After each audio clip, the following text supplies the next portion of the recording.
Well then, wow. You know, we had a very busy weekend of wrestling, and this was the capper to that weekend. And I've been saying it now for a few weeks because there was a lot of effort put into hyping up Night of Champions in Saudi Arabia 2 weeks ago. John Cena against CM Punk. And it just felt like coming into this weekend, the Evolution show up until maybe a week ago was really being neglected. Right? There weren't a lot of people talking about it. WWE had multiple things to promote. And we all know why they, overflowed the entire weekend with content. I mean, that much is obvious. And it just felt like the women's show was sort of done as a way to flood the zone. And it's like, let's just throw the women's show on this weekend. Even though we haven't done one of these in about 7 years, this is the perfect weekend to have another Evolution show. And my fear is that if this show ends up not meeting certain benchmarks that WWE set for itself, that the women might get the blame for it. The one thing that you will not be able to say, though, coming out of this show, performance-wise, is that the women did not go out there and deliver their end of the deal. If this show does not meet some of their own internal expectations for whatever reason, and I do think they ended up with about 8,000 people in the building, not as many as Saturday night's main event in that same venue last night, but it was a good crowd, a live crowd, hot crowd. The women who were on this show have absolutely nothing to hang their head over because what we just saw here with the second ever WWE Evolution show was, I would argue, the best WWE show of 2025. It's certainly in the conversation. I would go so far as to say it was the best. If you want to say Elimination Chamber, you want to rank, something else above it, I won't argue with you. But for my money, I think what we just witnessed was the best WWE show of the entire year. And any issues they may have, you certainly cannot lay that at the feet of the women that we saw here tonight. This show, in a weekend where we actually had 2 excellent shows here on back-to-back nights, we ended up being pretty spoiled. We had a main event of Rhea Ripley and Io Sky for the Women's World Championship. These 2 women were part of one of the best matches of the entire year, back at WrestleMania. Honestly, the best match of WrestleMania weekend, in my opinion, with Bianca Belair. And so I was very much looking forward to seeing what Rhea and Io could do when they had the main event all to themselves. Because how often do we get to see the Women's World Championship, or any of the women's championships, defended in the main event spot on a PLE, right? It doesn't happen very often. In fact, I'm trying to think in my head, the last time it happened may well have been when Rhea Ripley was the champion at Elimination Chamber in Perth last year against Nia Jax. So you have, in my opinion, the best in the entire company as far as like pro wrestlers. Io Sky and Gunther, I mean, I put them in the same category. They are the 2 best that WWE has. You put her in the ring with Rhea Ripley, who is also very good, you're going to get something special.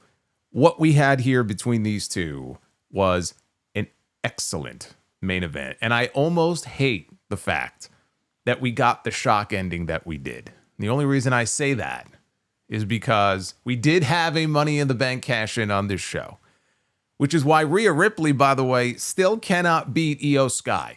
She came into the show unable to figure this woman out. She was unable to beat Io Sky. Tonight was going to be her night. She still cannot beat Io Sky.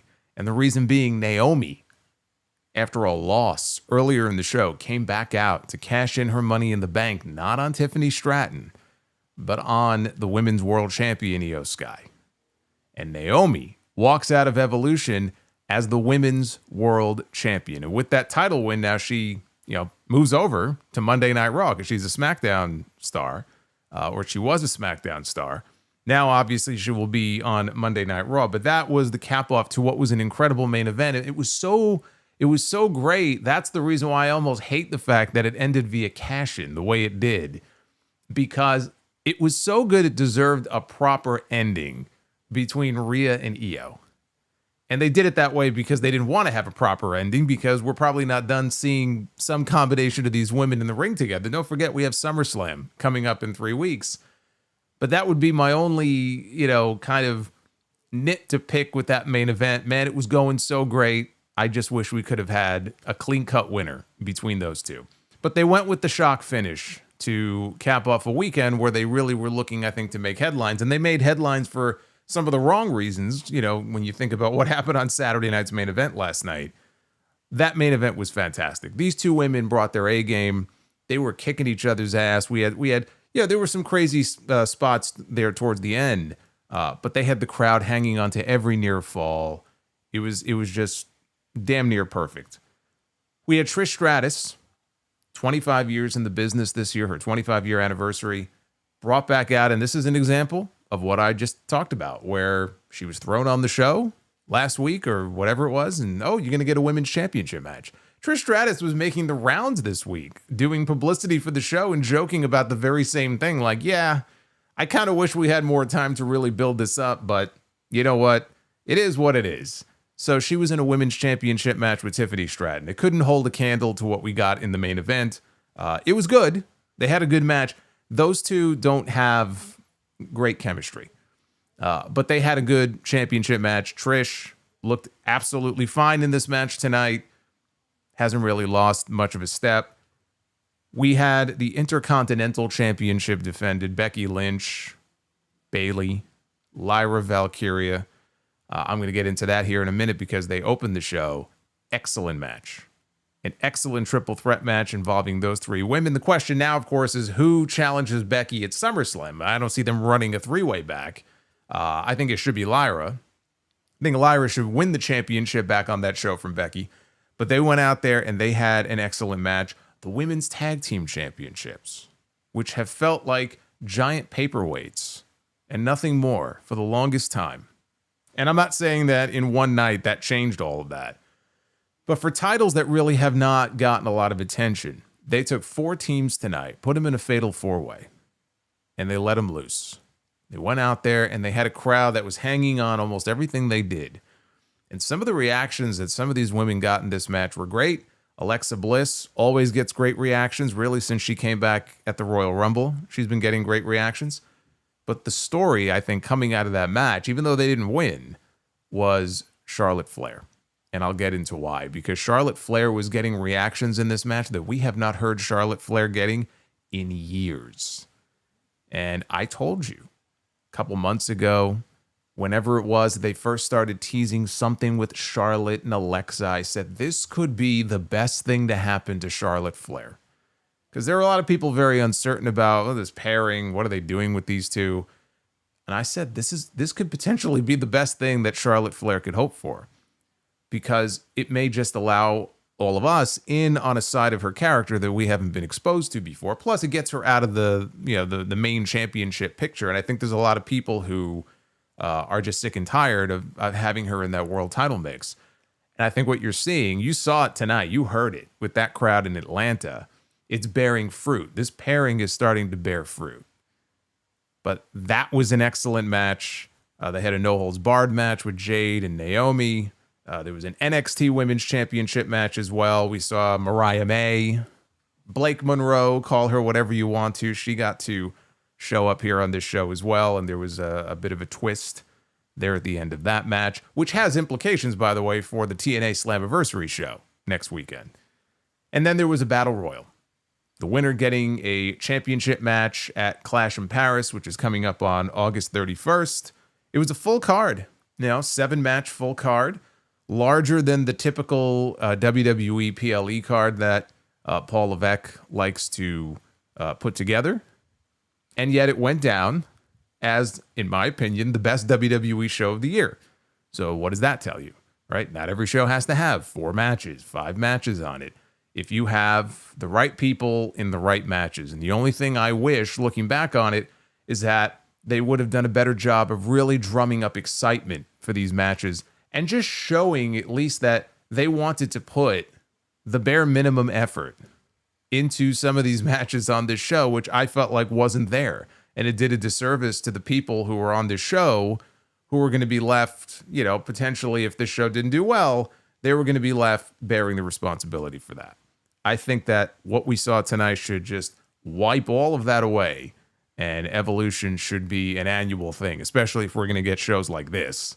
It should be an annual thing. Now, there was also some news broken on the show tonight that has nothing to do with the women, but it is important because we have a Raw show coming up tomorrow night, and we're going into SummerSlam, our second biggest show of the year.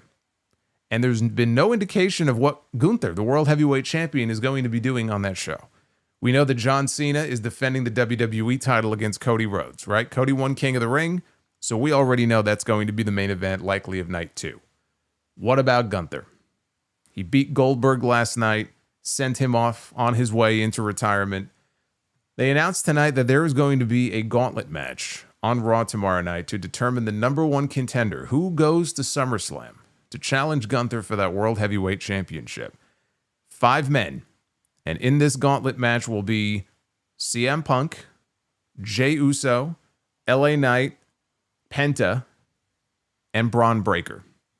One of those 5 men will challenge Gunther for the World Heavyweight title at SummerSlam. And looking at the graphic and they're showing LA Knight, and I'm like, so is LA Knight officially on Raw now? Because it feels like LA Knight's officially on Raw now. I mean, he's been showing up on Raw anyway to attack Seth Rollins and his crew.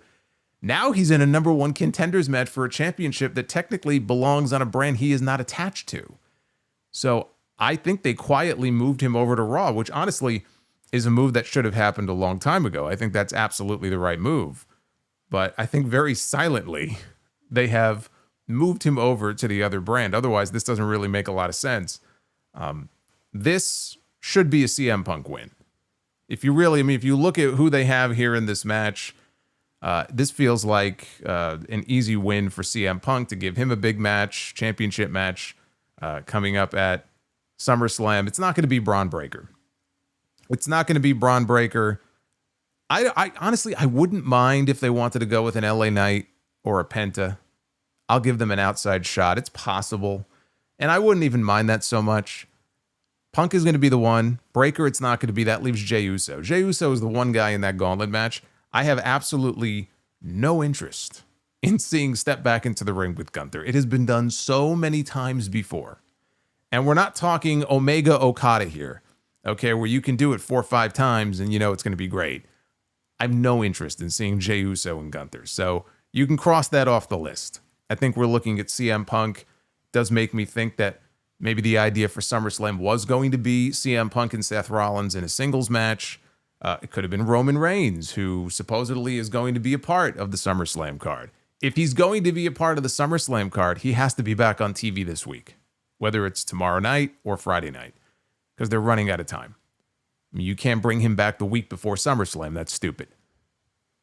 So plans obviously are going to have to change regardless of how serious the Seth Rollins injury is. And if you've been living under a rock for the past 24 hours, just real quick, Seth Rollins suffered what appeared to be a very serious injury. We still haven't gotten an update yet, but he suffered an injury during his match with LA Knight on Saturday night's main event last night that caused the match to end prematurely and caused an audible to be called because Seth Rollins was supposedly going to win that match.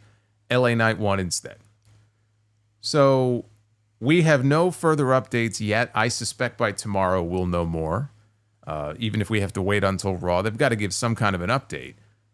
But it's obviously a disaster for WWE potentially because Rollins is somebody who was so tied into these major plans and likely was going to end up with that World Heavyweight Championship, even heading in all the way to WrestleMania next year. You know, you can tell he was obviously going to be factored into some pretty serious things. Fightful is reporting that Rollins was backstage at Evolution tonight. He was on crutches, and he was sporting a giant brace on his knee. And I would not read anything into that positively or negatively as far as the status of his injury. I just read it as he was there to support his wife, who was wrestling on the show. And it's way too early for him to be undergoing all kinds of tests and shit. If he's going to have an MRI done to diagnose the severity of the injury, I suspect that wouldn't even happen until tomorrow. So even he may not know what it is or how serious it is. But he was there.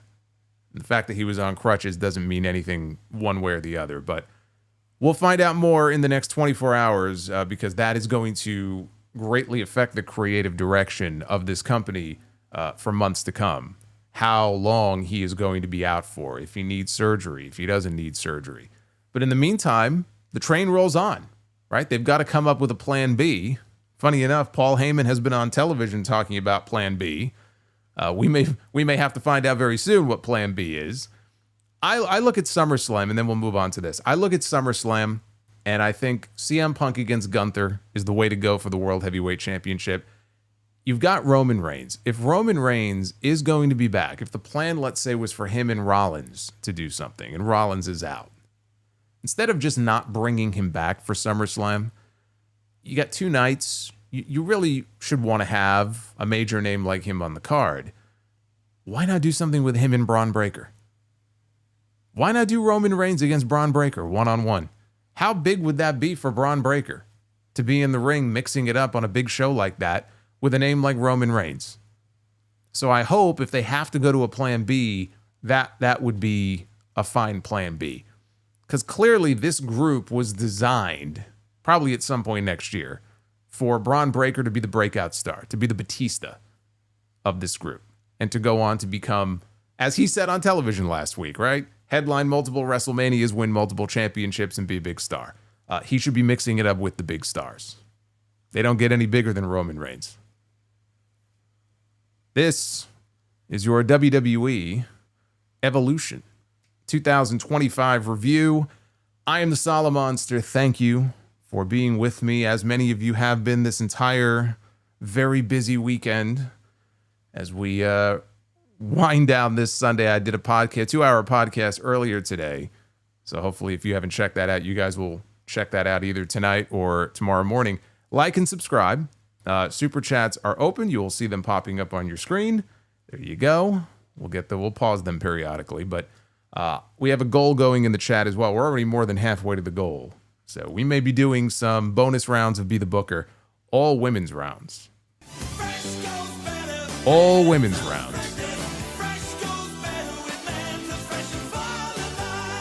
Mentos, the fresh maker. Hey, Havili, thank you for that $30 Mentos, the fresh maker. So we're getting started with the Mentos early here on the stream. I like to see that.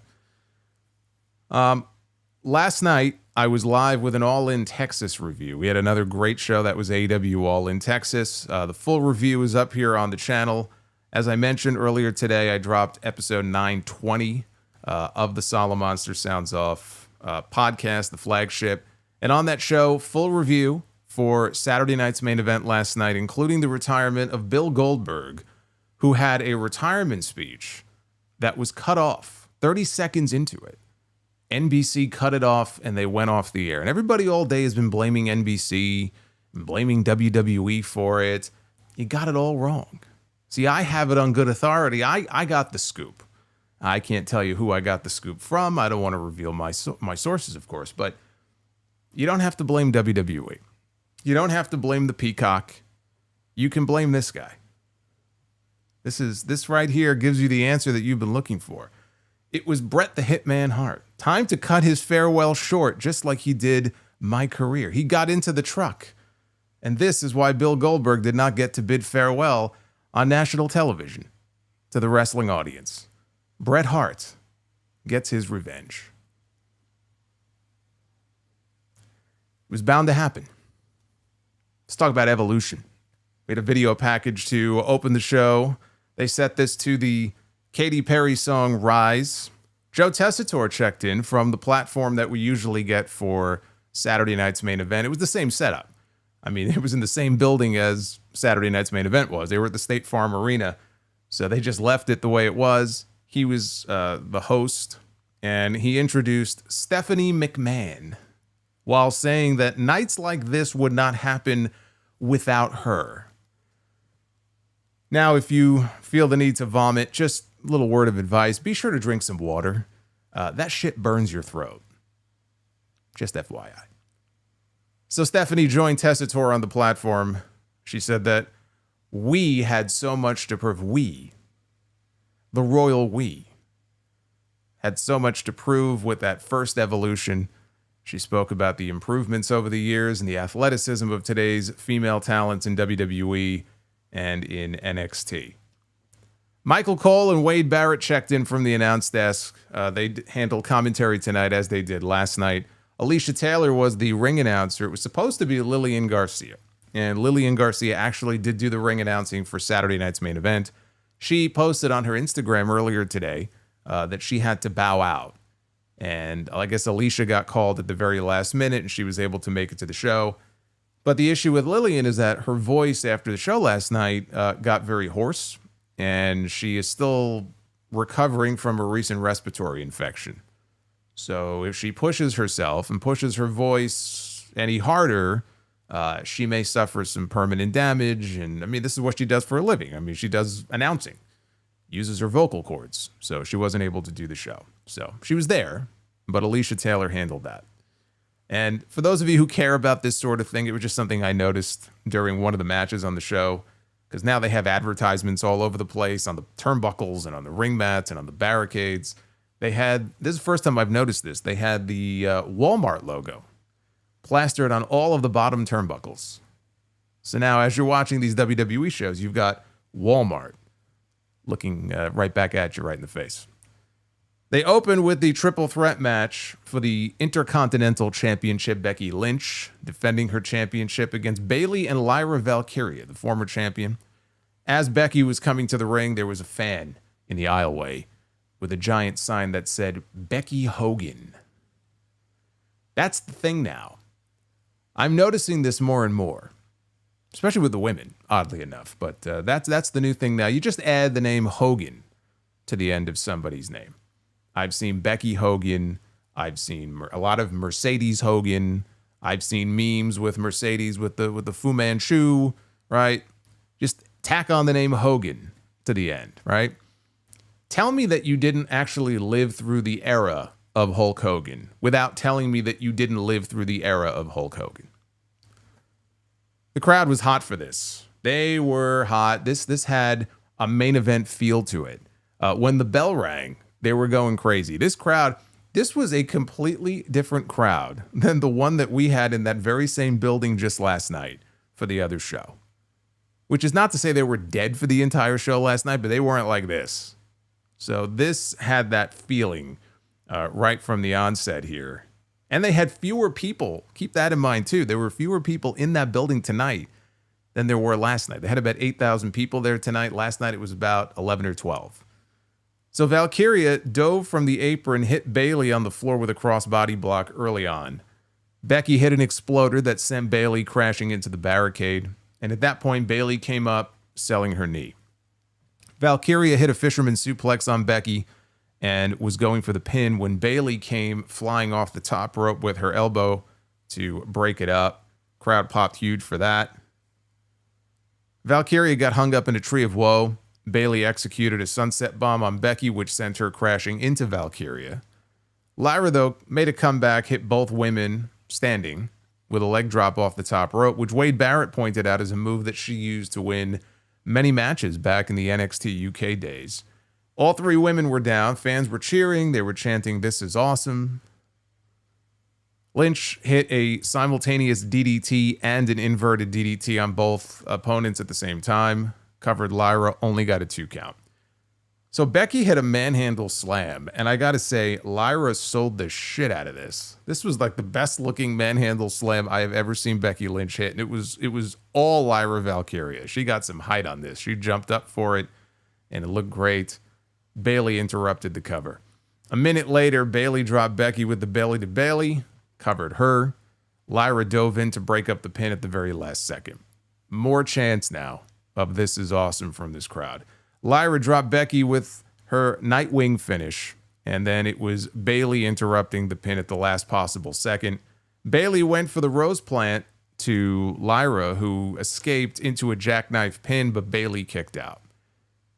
But Bayley did finally hit the rose plant, stacked up Lyra for the pin. Becky Lynch now. She comes diving in, okay? She shoots in from behind. She flips Bayley over. I can't even really do this justice, the way that she pulled this off. But you got to picture it. So Bayley has Lyra stacked, right? She's got this match won. Becky comes up, charging in from behind Bayley, and basically twists her own body, right, as she's kind of bouncing off Bayley's back. But in doing so, she hooks her arms. So she takes Bayley over with her and basically gets her in a backslide. It was so smooth, the way that she pulled this off. It's just like one fluid motion. And so she's got in the backslide, her shoulders are down, she can't move. And Becky pins Bayley to retain the championship. Great finish. This was a great finish. And I like, that they could have gone the easy route here. And they could have had her throw Bayley out of the ring and steal the pin on Lyra, right? How many fucking times have we seen that? And I like the fact that they didn't do that, number one. And number two, I like the fact that she didn't pin Lyra. She pinned Bayley, but she didn't pin Lyra. So it protected Lyra from being the one to take the direct loss. But it was a great finish to a great match. It was the hot opener I think that this show needed. Becky and Lyra, I mean, they've had a couple of bangers already this year. I feel like Bayley really hasn't had that one great match this year. She's had great matches in the past, but like in recent months, I can't really think of one that I would look at and go, man, that was great, right? She just hasn't had that. So I feel like she really needed a match like this just to show people like, hey, don't forget about me. I'm still here. I know I've been here for a long time, but so is Becky. I'm still here. So I'm glad that they were able to go out there and, tear it up the way that they did. It was her best match in forever. I still feel like Lyra should be the one to get the shot at SummerSlam. And I feel like Lyra should be the one to win that championship back from Becky. Becky took it from her. And I figured at the time that the idea was always to circle back around to this once the Bayley thing played itself out and let Lyra get her shot and get her belt back. And that's what I think would be the right thing to do at SummerSlam. Because honestly, if they don't do that, where does Becky go from here? Like, who's next for Becky? And then if you move on from this, what the hell does that mean for Lyra? It almost has to be her. And because they had such great matches before, I would like to see a third one. I had proposed the last woman standing match. This is weeks and weeks ago. And then they went and did the last woman standing on SmackDown with Tiffany and Nia. So you can't do that now. But I think a stipulation match between them makes a lot of sense. I really do. They showed people in the crowd throughout the night. They were paying homage to women of the past and various female figures. And so they showed the NXT general manager, Ava, in the front row.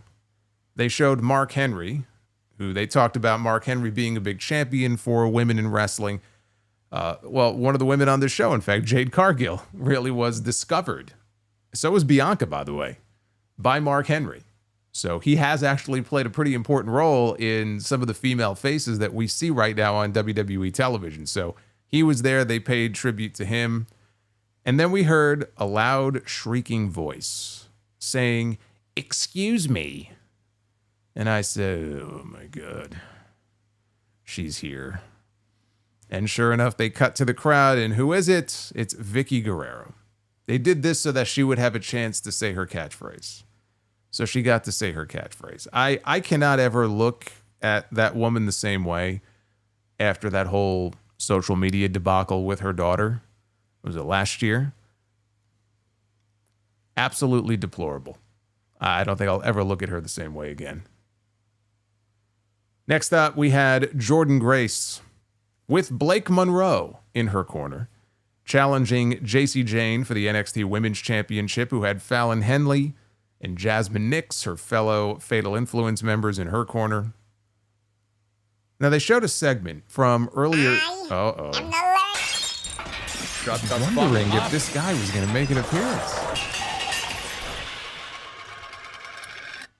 Fuck that tree. And there he is. The learning tree. He just had to make an appearance here during the Evolution review. Thank you, Jeremy.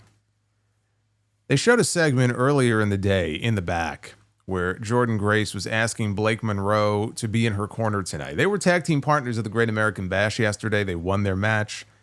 So she's like, I really would like it if you would be in my corner. And Monroe thought about it for a little bit and said, I'll see you out there. That was it.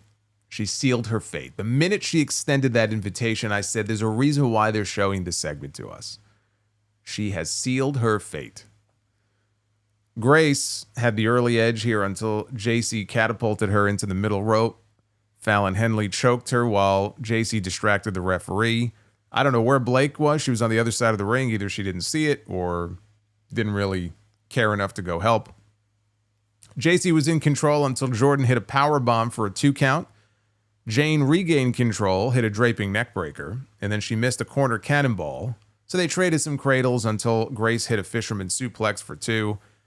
Jacy hit a Hurricane Rana off the top, and then a running knee strike. Only got 2. So the camera zooms in on her face, and she's mouthing to Fallon Henley outside the ring, "Get the belt. Get the belt." So Fallon Henley goes, she grabs the NXT Women's Championship off the pedestal that they have. All the titles now during these matches, they sit on a pedestal at ringside. So she swipes the championship, tosses it into the ring. Blake Monroe walks over to her. I still feel so weird calling her that. I just want to call her Mariah. It's what I see when I see this woman. She walks over and she gives her Fallon Henley a headbutt. So down she goes. So the referee stopped Jacy from using the championship. Grace rolled her up for a 2 count only, then followed with a spinning back fist. Jasmine Nix now grabs the belt. She's outside the ring. She picks it up. She grabs the belt. So Blake Monroe comes over and she decks her.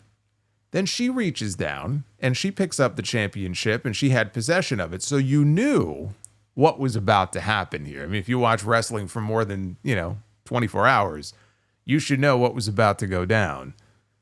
Fallon Henley tried getting in the ring. This is on the opposite side now. That, of course, distracted the referee. So the referee is occupied with her. The match in the ring, meanwhile, is still going on.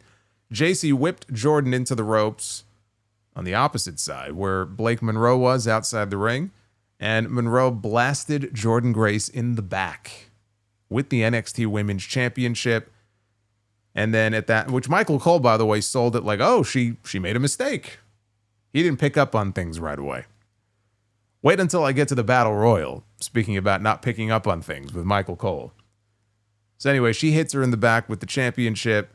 Jacy follows with a discus punch, and she pins Jordynne Grace to retain the NXT Women's Championship, which also means, because I said this is going to have implications now on the TNA pay-per-view next weekend, that means that it's Slammiversary, unless something goes down on Tuesday on NXT, it will be Masha Slamovich defending her TNA Knockouts Championship against Jacy Jayne, who will be defending her NXT Women's Championship. It is a winner-take-all match with both titles on the line.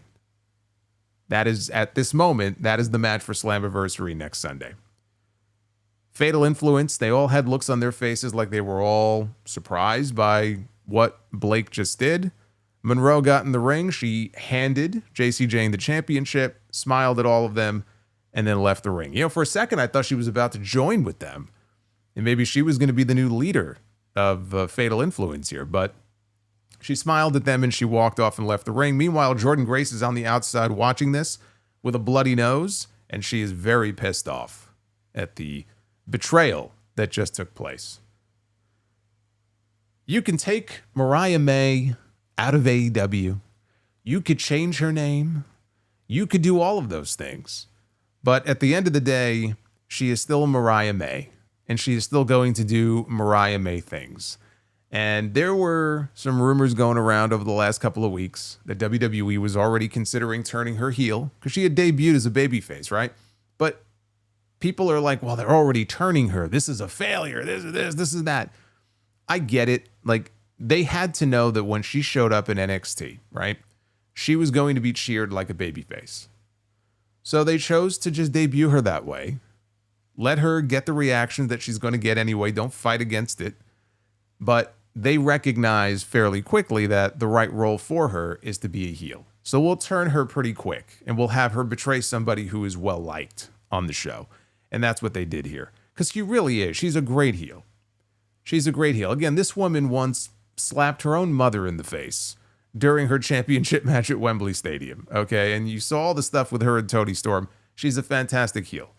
And I am very much looking forward now to seeing the two of them mix it up and have a match or a program together, which obviously is the direction we're going in. They have that Heat Wave show. Funny enough, the Heat Wave show is coming up on the same day as Forbidden Door. That may be where we get the match between those two. This match here, I thought it was a good match. Definitely wasn't the best thing on the show or anything like that. I said this on the Sound Of earlier today, right? When I ran down my predictions for the show, I said it just doesn't feel to me like this is the time for them to take that title off Jayne. I know she's the underdog going into this match, and people figure it's going to be Jordynne Grace and Masha Slamovich at Slammiversary, and I knew I was potentially wrong here, but I said I got to stick with Jacy. It just didn't feel like now is the time that they want to take that title off of her, and it would have been more shocking to keep it on her. That may have been why they did it. So she'll have it for a little while longer, but again, she's not long for this world as the NXT Women's Champion. Give it a little more time, and Jacy Jayne's reign will come to an end. Now, at ringside, they showed some more legends. They showed Jazz, who looked good. I know she was brought in recently to do some coaching at the Performance Center. They showed Ivory, and they showed Maurice, who always looks good. She was there with her family. I saw her mom there as well in the crowd. The one that really stood out to me, though, because I haven't seen her in forever, is Ivory. I don't understand how Ivory looks exactly the same as she looked 25 years ago. How is that possible? Like, her hair is a little bit shorter now, but she looks exactly the same. I'd be good for her. But I was shocked by this. I don't know what I was expecting, but it just felt like, wow, good for her. It was good to see her. You know, she goes all the way back to the Glow days. We're talking late 80s, early 90s. That's how far back she goes. After this, we had the Fatal 4-Way for the women's tag team titles. Raquel Rodriguez and Roxanne Perez defending against the Kabuki Warriors, Asuka and Kairi Sane, Charlotte Flair and Alexa Bliss, and the team of Sol Ruca and Zaria representing NXT. This was Sol Ruca's third match in 2 days? 3 days. Third match in 3 days. She wrestled on SmackDown, she wrestled at the Great American Bash, and she wrestled here. So it's been a very busy weekend for Sol Ruca, who has impressed a lot of people. Alexa Bliss was the most popular person, I think, in the entire match, if you just base it purely on the crowd reaction from the moment she came out. Charlotte was not far behind her. Watch me. Say hello to Liver Morgan. You know you want me, baby. Well, this is a woman, actually, who very likely would have been a part of a women's tag team championship match on this show. And that is actually, I'm glad that popped up now, because that is worth pointing out, the fact that plans had to change because Liv Morgan was very heavily factored into this show. And then, of course, Liv Morgan got hurt, and they had to adjust things. They had to pivot. I don't know if they would have brought Brie Bella in, because Brie Bella was not on this show. No argument out of me. She wasn't even in the Battle Royal, because it just felt like, okay, maybe they were setting up for the Bellas against the Judgment Day, or singles match just between Nikki Bella and Liv Morgan. And then Liv got hurt. So she was noticeably absent from this show. I'm sure she was, kind of depressed about that. She knew she was going to be a big part of this and wasn't able to be, but best wishes to her. Hopefully she'll be back soon enough. Could very well be your 2026 Royal Rumble winner right there, is Liv Morgan. But she was not here. But yes, Alexa was very over, and Zaria tagged in. Alexa tagged in. She grabbed her by the throat. Zaria returned the favor and pressed Bliss over her head. Bliss slipped out. Bliss went for a DUI. She definitely did not go for a DUI. She went. You know, if you listened to the podcast earlier, you would know that I'm going on very little sleep this weekend. All things considered, I think I'm doing pretty well. I think I've held up pretty well. Driving is not something I would be doing this weekend, though, as tired as I've been. Bliss went for a DDT, but Zaria blocked it, held her up for a suplex. At the same time, though, tagged in Sol Ruca. Zaria dumped Bliss down face first on the mat, and Sol then hit a springboard facebuster into the ring, got a 2 count. Bliss fought her off, and Rodriguez tagged in, stopped her from tagging out. And at this point in the match, there were fans loudly chanting, "We want Charlotte. We want Charlotte." When was the last time that you can ever remember hearing that chant? I'm drawing a blank.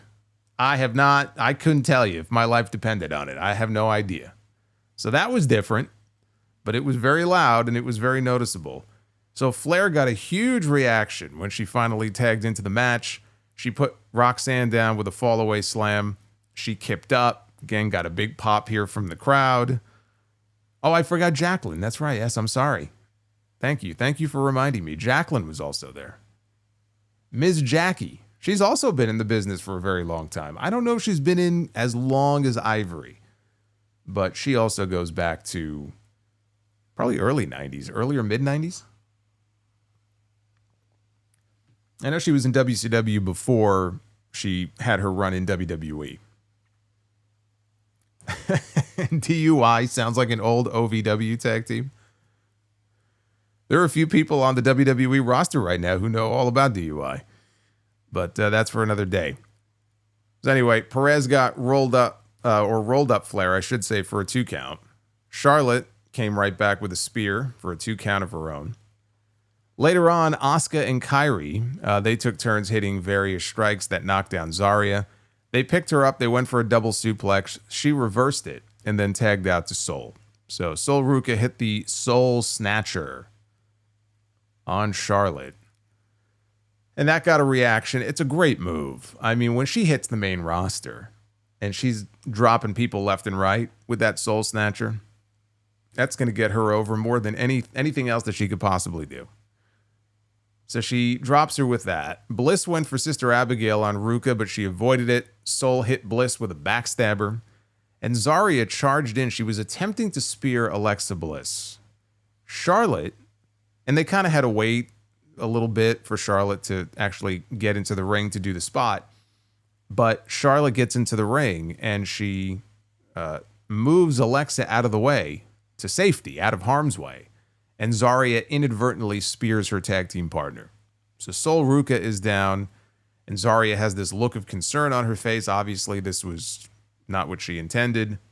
Zaria, at that point, and Cole pointed out, oh, that was accidental, obviously. Thanks, Michael. I couldn't tell without that amazing insight. So yes, it was an accident. Rodriguez tagged in. She powerbombed Bliss out of the ring, over the top rope, onto Asuka, Kairi, and Zaria, who were now all outside on the floor. Rodriguez then dropped Sol Ruca with a Tejana bomb and stacked her for the win to retain the tag team titles for the Judgment Day. This was awesome. This was fucking awesome. I love this match. Everyone got a chance to shine here. Sol Ruca in particular, I think, had a very good showing for herself. Really a great weekend for herself.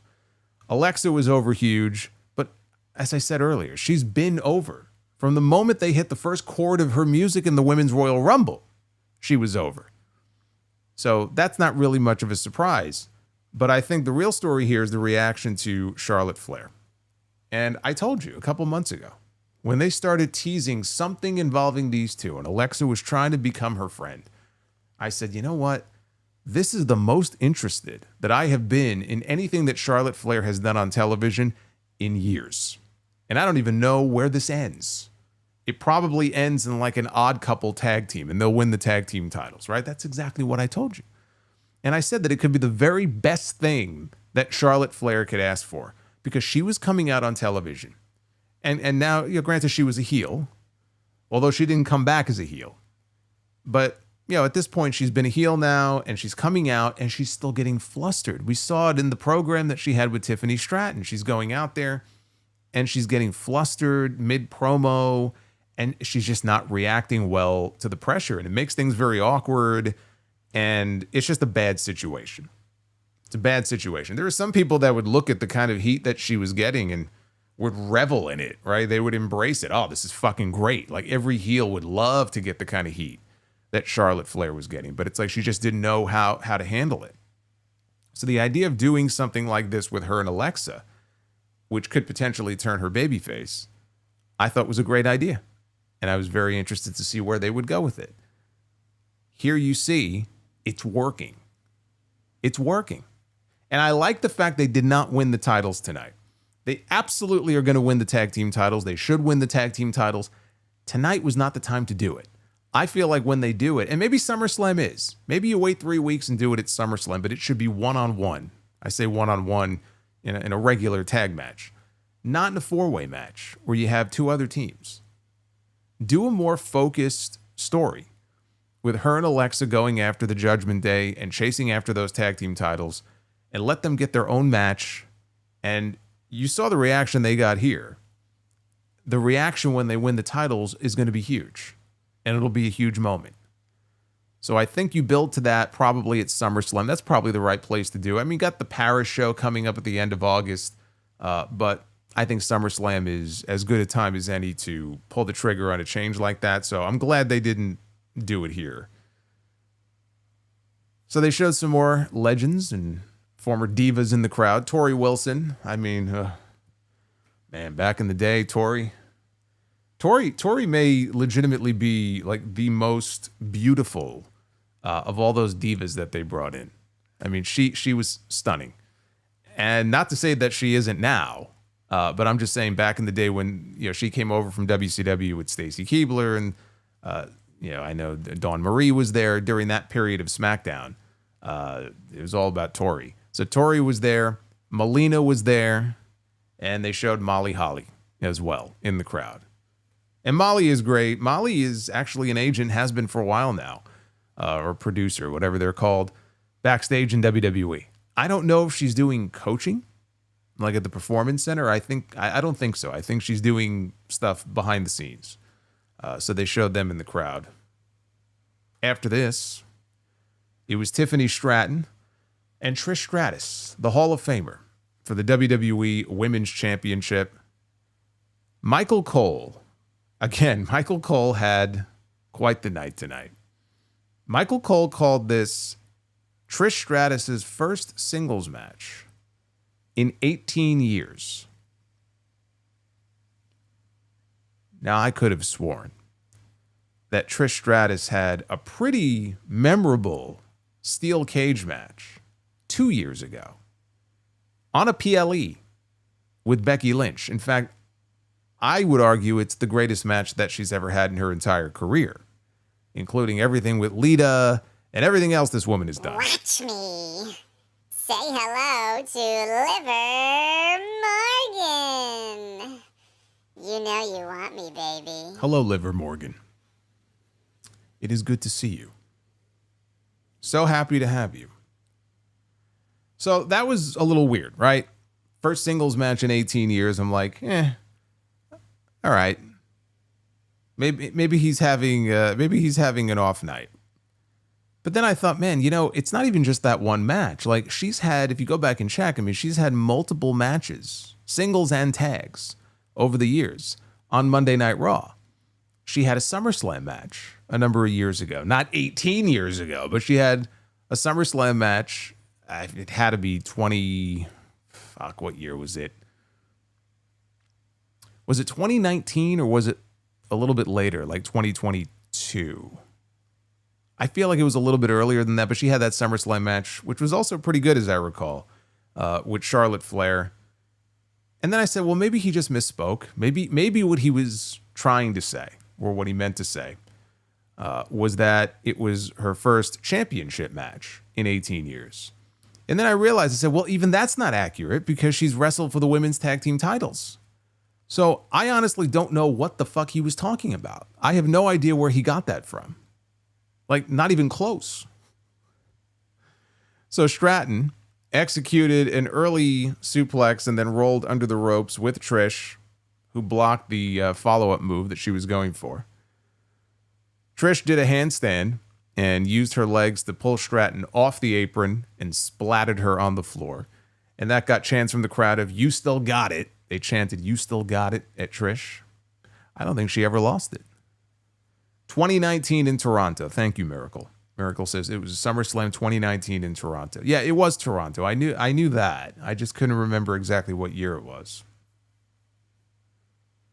So in the ring, Stratton knocked Trish down, then hit her handspring elbow. Stratton followed up with a suplex onto her knees and then covered Trish for a 2 count. Good thing Trish does yoga Again, she just dropped her right across her knee. And I'm like, Trish had, like, DDP has his own yoga program. Trish, I don't know if she still runs it. I think she does. Trish has her own yoga stuff. So I'm sure she's more well-equipped to take a move like that than most. Stratton hit a swanton bomb for a near fall. I don't know if I'm the only one, but every time I see Tiffany do this move, I always hold my breath. Because every time she does the swanton bomb, she waits until the last possible second to tuck her head. So every time I see her do it, it looks like she's about to land on her own fucking head. And it happened again here. But she tucked just in time. Still wasn't effective, though. She wasn't able to put her away with it. Trish fought back and stood on the second rope. She was signaling for a bulldog. Stratton pushed her off the ropes. So Trish did her handstand into the head scissors to pull Stratton down from the ropes. And then she dropped Stratton with a chick kick. Went for the pin, only got a 2 count.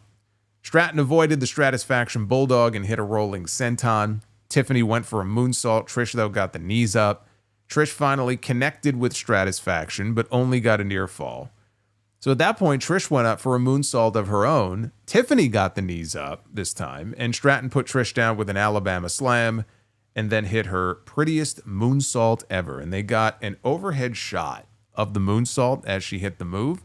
She landed right on top of Trish's face. So she got all of that. And she covered her, and she got the pin to retain the championship in what honestly had to be the most predictable, right? The most easily predictable match on the entire show. Trish Stratus had no chance of winning the women's championship here. At least in every other match, the challenger had a shot. You could believe Jordynne Grace might win the NXT title. You could believe in a 4-way that the Judgment Day were going to lose the tag team titles. Or that Rhea would beat Io, right? This match here, I don't know anybody in their right mind who would have had Trish Stratus picked to win this match. Now, when the match was over, Tiffany is celebrating. She's got the belt around her neck. She's posing. She's actually acting kind of heelish because at one point it looked like she was taunting some people in the crowd.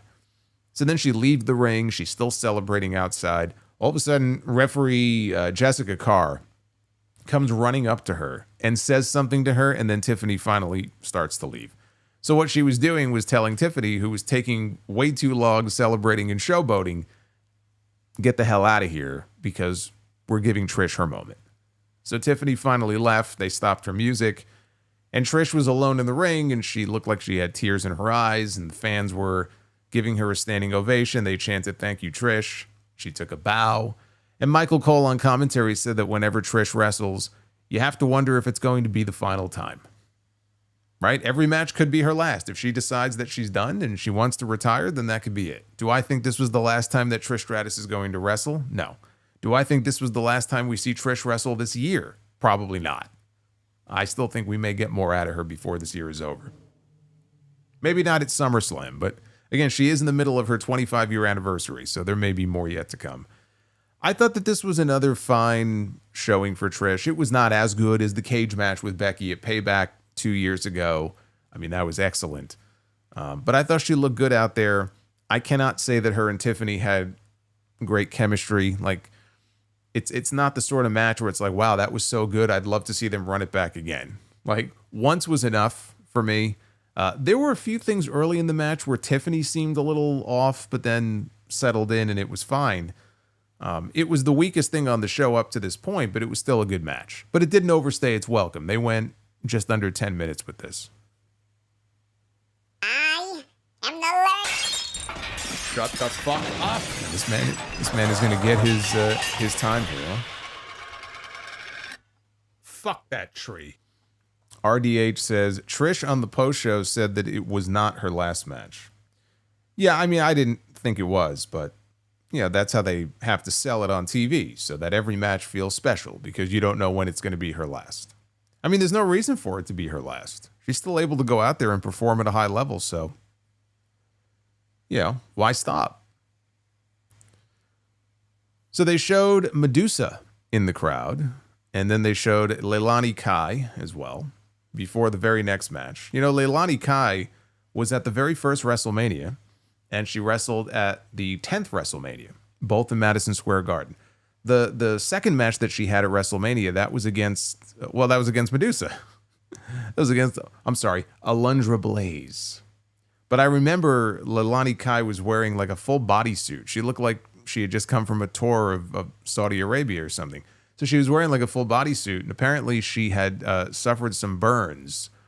I think some kind of kitchen accident or barbecue accident. And I think she had bandages on her body. And so just a little factoid there. That's why she was wearing that like black bodysuit that she was wearing at WrestleMania 10. But anyway, she's always got a smile on her face. So they showed them in the crowd, and then that led into the no holds barred match. Jade Cargill, one-on-one against Ms. Money in the Bank, Naomi, special guest referee for this, Bianca Belair, who has been healing from some broken fingers that she suffered at WrestleMania. She still had some tape on the fingers, but obviously she's on the mend. I still don't know if she'll physically be cleared to actually wrestle at SummerSlam. I don't even know what match would be there for her at SummerSlam. She's not part of any kind of story with anybody specific who doesn't have a match. So I think she'll factor into that show in some way, but I don't know that she will actually be wrestling on that show. So Naomi entered first. She tried to attack Jade during her entrance when Jade was coming down to the ring. Jade cut her off. Bianca had them ring the bell to start the match. Cargill took forever setting up a table outside the ring. Bianca went over at one point to whisper something to her. The camera cut away from Jade and focused on Naomi, so she had to keep selling while she waited for her to set the table up. Naomi ended up cutting Jade off and hit her with a kendo stick. Then she pulled 2 chairs and a trash can out from underneath the ring and threw them inside. Jade speared Naomi and then rolled her back inside. Jade grabbed a toolbox from underneath the ring. Naomi dumped Jade face first, though, onto a chair and then covered her for a 2 count. And again, with this being a no-holds-barred match, pinfall and submission only. Otherwise, no countouts, no disqualifications. Naomi pulled out a small chain. Not quite as big as the chain that Hangman used to beat Jon Moxley at All In last night. But she pulled out a small chain and wrapped it around Jade's face. Jade, though, knocked her off the ropes, wrapped the chain around her own fist, and punched Naomi. Cargill yanked a television camera out of the hands of a cameraman who was on the apron, took the camera and hit Naomi with it. Sid hitting Jose Lothario, this was not. But I'm sure it still doesn't feel too good to get hit by a television camera. She followed by placing a trash can over Naomi and then kicking it. Naomi rolled out to the floor. Jade tried to kill her by taking that toolbox and then dropping it from the ring, dropping it on her head on the outside. But Naomi moved out of the way. Naomi drop kicked Jade into... Yeah, this was weird. So, for whatever reason, they had a random flat panel TV screen positioned on the floor. It was like, I don't know if it was in the announce desk or just in front of the announce desk. Why it was sitting there? Well, I mean, I guess for the spot. But logically, why it would be sitting there like that, I have no idea. But Naomi drop-kicked Jade into the little TV screen on the floor, and it started sparking and smoking. I suspect that if I did something like that to my TV, I don't know that it would start sparking and smoking. I'm not going to try that, though. Feel free to if you would like to, but I'm just wondering about the physics of it. So a few minutes later, Naomi charged at Jade with a chair, knocked her backwards off the apron, and Jade crashed through the Slim Jim table. God, I hate these fucking tables. They're just so tacky. But she went flying through the Slim Jim table. This was set up earlier, I think, by Jade outside the ring. So Naomi brought Jade back inside, hit a facebuster onto a chair. That led to a 2 count. So Naomi laid Jade flat on another Slim Jim table in the ring, and then she laid a chair across Jade's chest, and she started heading up to the top rope. Jade, though, got up off the table. She took the chair, and she smashed Naomi across the back with it, hard. Then she climbed up with her, and she got Jade got Naomi, rather, in position on top for Jaded. and she came flying off the ropes and put her through the table with Jaded, and then covered her and pinned Naomi to win the match. Clean pinfall counted by Bianca Belair, who called this right down the middle. So unlike the last time we saw Bianca as a referee, which was for a Raw match with Rhea Ripley and Io Sky, as I recall, there was no ref bump here. I'm not even sure if Bianca's cleared to take bumps, but there was no controversy. There was no slow count. There was no tease of a heel turn. There was nothing. She was just straight-laced, called it right down the middle, counted the 3 count there at the very end. I felt like this was the best match of Jade Cargill's life, which is not to say this was a great match. It was a good match. I mean, she also, to be fair, had a really good match with Chris Statlander, her last match in AEW. But I just felt like she was taking more bumps and selling more in this match than I've ever seen her before. For a match like this, where you can use weapons and plunder and all kinds of stuff, it was good. It was a good brawl. But I just think in terms of Jade's performance in a singles match, this may have been the best match of her entire life. No drama with Bianca. It gave her a role on the show. If you're wondering, well, then why the hell was she there? She was a total non-factor in this match. I think the answer is they just wanted to get her a role on the show so she could be part of the Evolution card. And maybe also in the minds of the fans, tease the possibility that maybe something was going to happen. But then nothing happened. So no drama with her yet. But go back and take a look at the look on Bianca's face as she was raising Jade's arm. And Jade was staring a hole at her like she doesn't trust this woman anymore. And they used to be tag team champions. Bianca had a kind of a strange look on her face. Not necessarily like she didn't trust Jade, but she didn't look happy that Jade won. She wasn't smiling. She wasn't looking to, embrace her. It was very strange. So something is definitely going down involving these two. When that happens, I mean, who knows? When it happens, it will not be good. For which one it will not be good, we don't know. If anybody is going to turn, who it's going to be, that's the question. As far as Naomi losing again to Jade, the second time now, she lost to her at WrestleMania 2. Not WrestleMania 2 in 86, but it's like Ivory. She's a time traveler. So Naomi loses again. I'm sure some people were upset about that. By the end of the night, we would find out that it doesn't really matter so much as far as her losing here. We'll get to that here in a little bit. Before we get to that, though, next up was a 20-woman battle royal for the right to challenge for the world championship on their respective brand at Clash in Paris, which is coming up on August 31st. The entrants here, again, we had 20 women in this match. The entrants were Nikki Bella, Chelsea Green, Alba Fire, Isla Dawn. I am. Alba and Isla, man. They were tag team champions. I still got them on the brain. Not Isla Dawn. Isla Dawn is probably AEW bound soon. Piper Niven. She was in there. Natty, Maxine Dupree, Jada Parker, Lash Legend, Lola Vice, Zelina Vega, Kelani Jordan, Tatum Paxley, Izzy Dame, B-Fab, Michin, Ivy Nile, Candice LeRae, who multiple times in this match, Michael Cole referred to as Candice Michelle. But then again, I just called Piper Niven Isla Dawn because they look so much alike, evidently. But Michael Cole, when I say multiple times, like it was at least 3 or 4 times, to the point where Wade Barrett was constantly correcting him here during this match. Candice Michelle was not there, by the way. They did not show Candice Michelle in the crowd, nor was she in this battle royal, despite what Michael Cole kept saying. Nia Jax, Stephanie Vicaire, and the last woman out to the ring was the United States champion, Julia, rounding out the battle royal. I don't know why people thought that AJ Lee was going to be on this show. Like, I gave up on thinking AJ Lee was coming back for a big cameo here or something. Like, like in the Royal Rumble and stuff, like a long time ago. She's had so many opportunities to come back.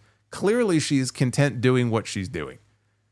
Will she come back one day and make a cameo appearance? Probably, right? Everybody comes back at some point. It took Stone Cold 19 years, but even he came back. But she's very content doing what she's doing and being left alone. I don't know why some people were like, oh, she's going to be a surprise. And do what? Be in a battle royal and lose? Because she's not going to Clash in Paris. I think people set themselves up for some big disappointment with that. Or Paige says, well, you know what, Saraya, there was a much better chance of you seeing Saraya in this than AJ Lee. And I wasn't even expecting Saraya to be in this. But at least that is more believable. But that didn't happen either. So Nia Jax eliminated Tatum Paxley straight away. And then right after that, Izzy Dame went out to the floor. Ms. Braun Breaker. Nia knocked Kalani Jordynne off the apron, and she got caught by Tatum and Izzy, who were still out there. And she ended up safely on top of the announce desk. But now she has a problem. How is she going to navigate back into the ring? Because her feet have not touched the floor. So she's got the Kofi Kingston conundrum. How am I going to get back in the ring without being eliminated here? And so what she ended up doing was she used her hands to do a handstand walk back to the ring. And then she placed her feet underneath the bottom rope and then was able to pull herself back up into the ring. See, it pays to have a gymnastics background, as many of these women do. So she was safely back into the ring. Kofi would be proud. Julia eliminated Ivy Nile. Julia and Stephanie then met in the middle of the ring. They shook hands, and then they began trading headbutts.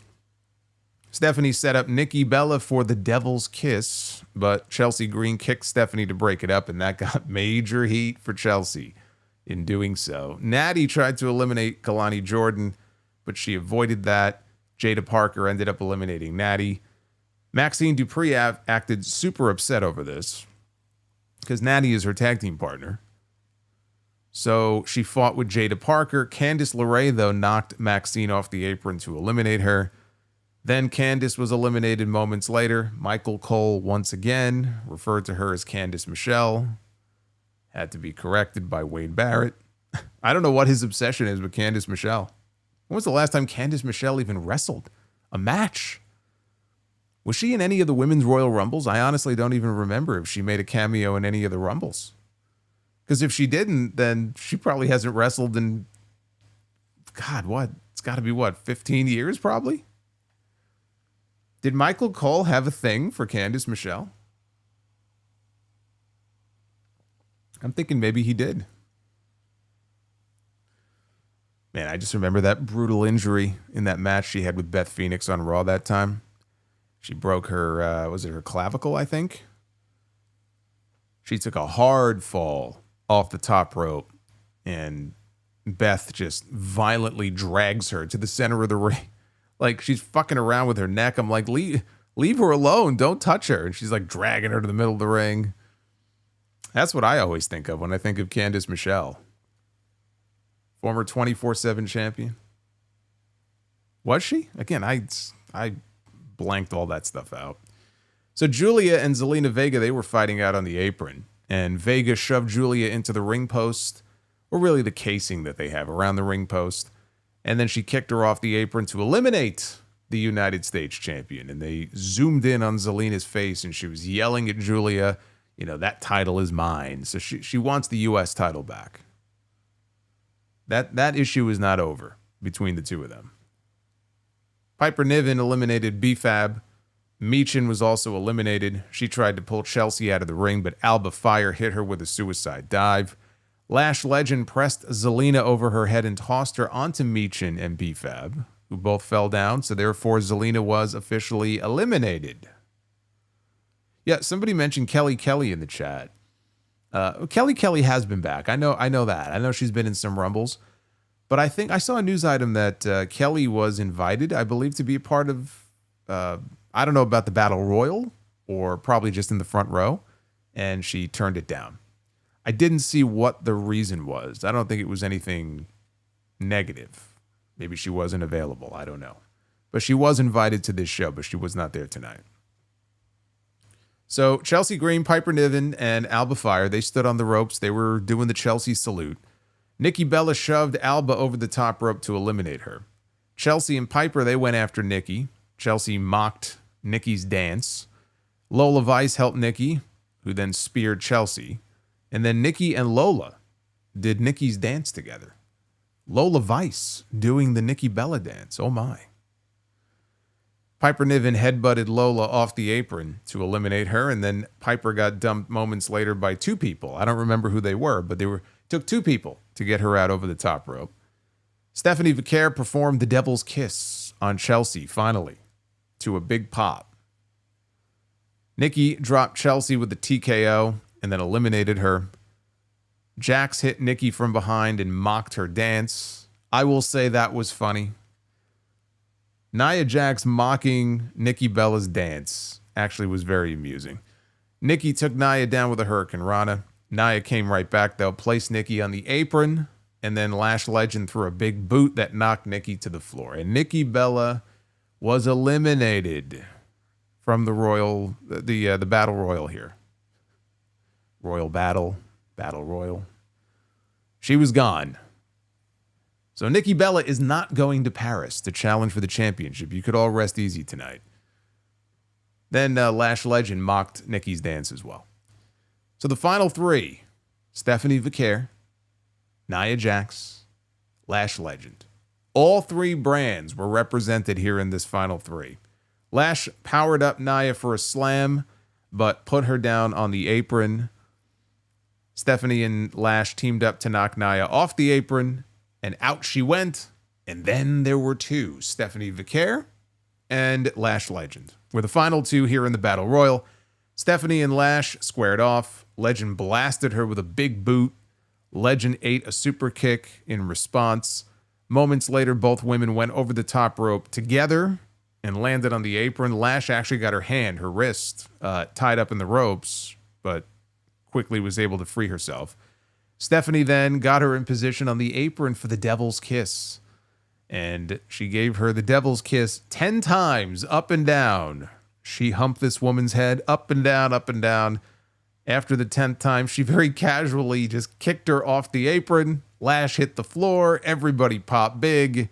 And Stephanie Vicaire wins the Battle Royal. She is getting her championship match in Paris at the end of August.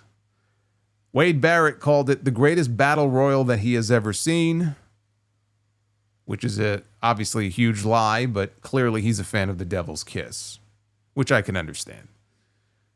So Stephanie McMahon entered the ring to try to interview Stephanie Vicaire.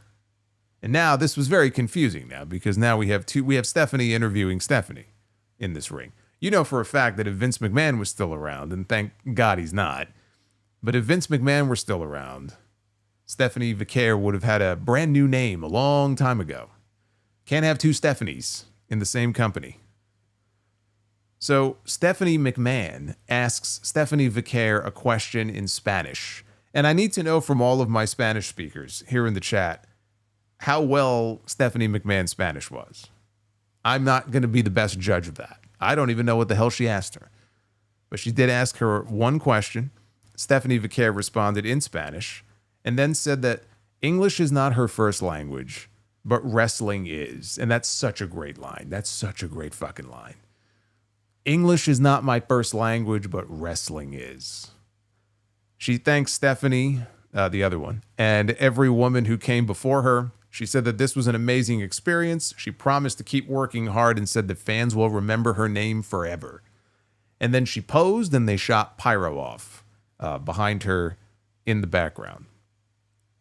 So let's see the feedback here on Stephanie McMahon's Spanish. She was great. The next person, it was ass. Worse than mine. Not good. 4.5 out of 5 for Stephanie McMahon. I'm getting mixed signals here. I'm sure it was fine. I'm sure she was using her Duolingo all week long, getting ready for that one question that she wanted to ask. This was your standard battle royal. I mean, they worked a few fun spots into it. I'm not going to pretend like this was any different than any other battle royal you would see on television from WWE or AEW any other week. So, I mean, it was fine. Stephanie obviously was the right choice to win this match. There was a lot of lower card, middle of the card talent that had no shot. Like, you always get that in a battle royal. You always get that in a Royal Rumble. It felt like this one especially was just flooded with people that had no chance of winning and going to Clash in Paris. So it was kind of a waste in that regard. I like that they had Stephanie and Lash, though, as the final two. I like that Lash Legend was in there at the very end because you could tell, first of all, she's improved greatly from where she used to be not that long ago. So that's number one. Number two, they clearly have big plans for her. So it's a great way to get her exposed to an audience that may not know who she is. She was impressive. She had some impressive spots in there. And so I thought, I didn't actually think she was going to win, but just to be in there. It's like Roxanne Perez at the Royal Rumble this year. I think she was the runner-up. She had a great showing in that Rumble. I think she went well over an hour in that Rumble. Sometimes it's not even about the outcome. It's about everything leading up to it. And if you could just go out there and have a great showing and a great performance, even without a victory, sometimes that's all you need. You know, just go out there and show people what you can do. So that's what they did here with her.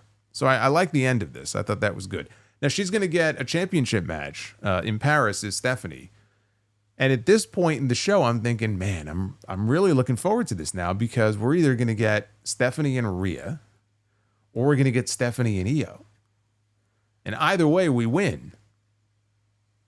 Boy, was I way off. Because up next, we had our main event, which was for the Women's World Championship.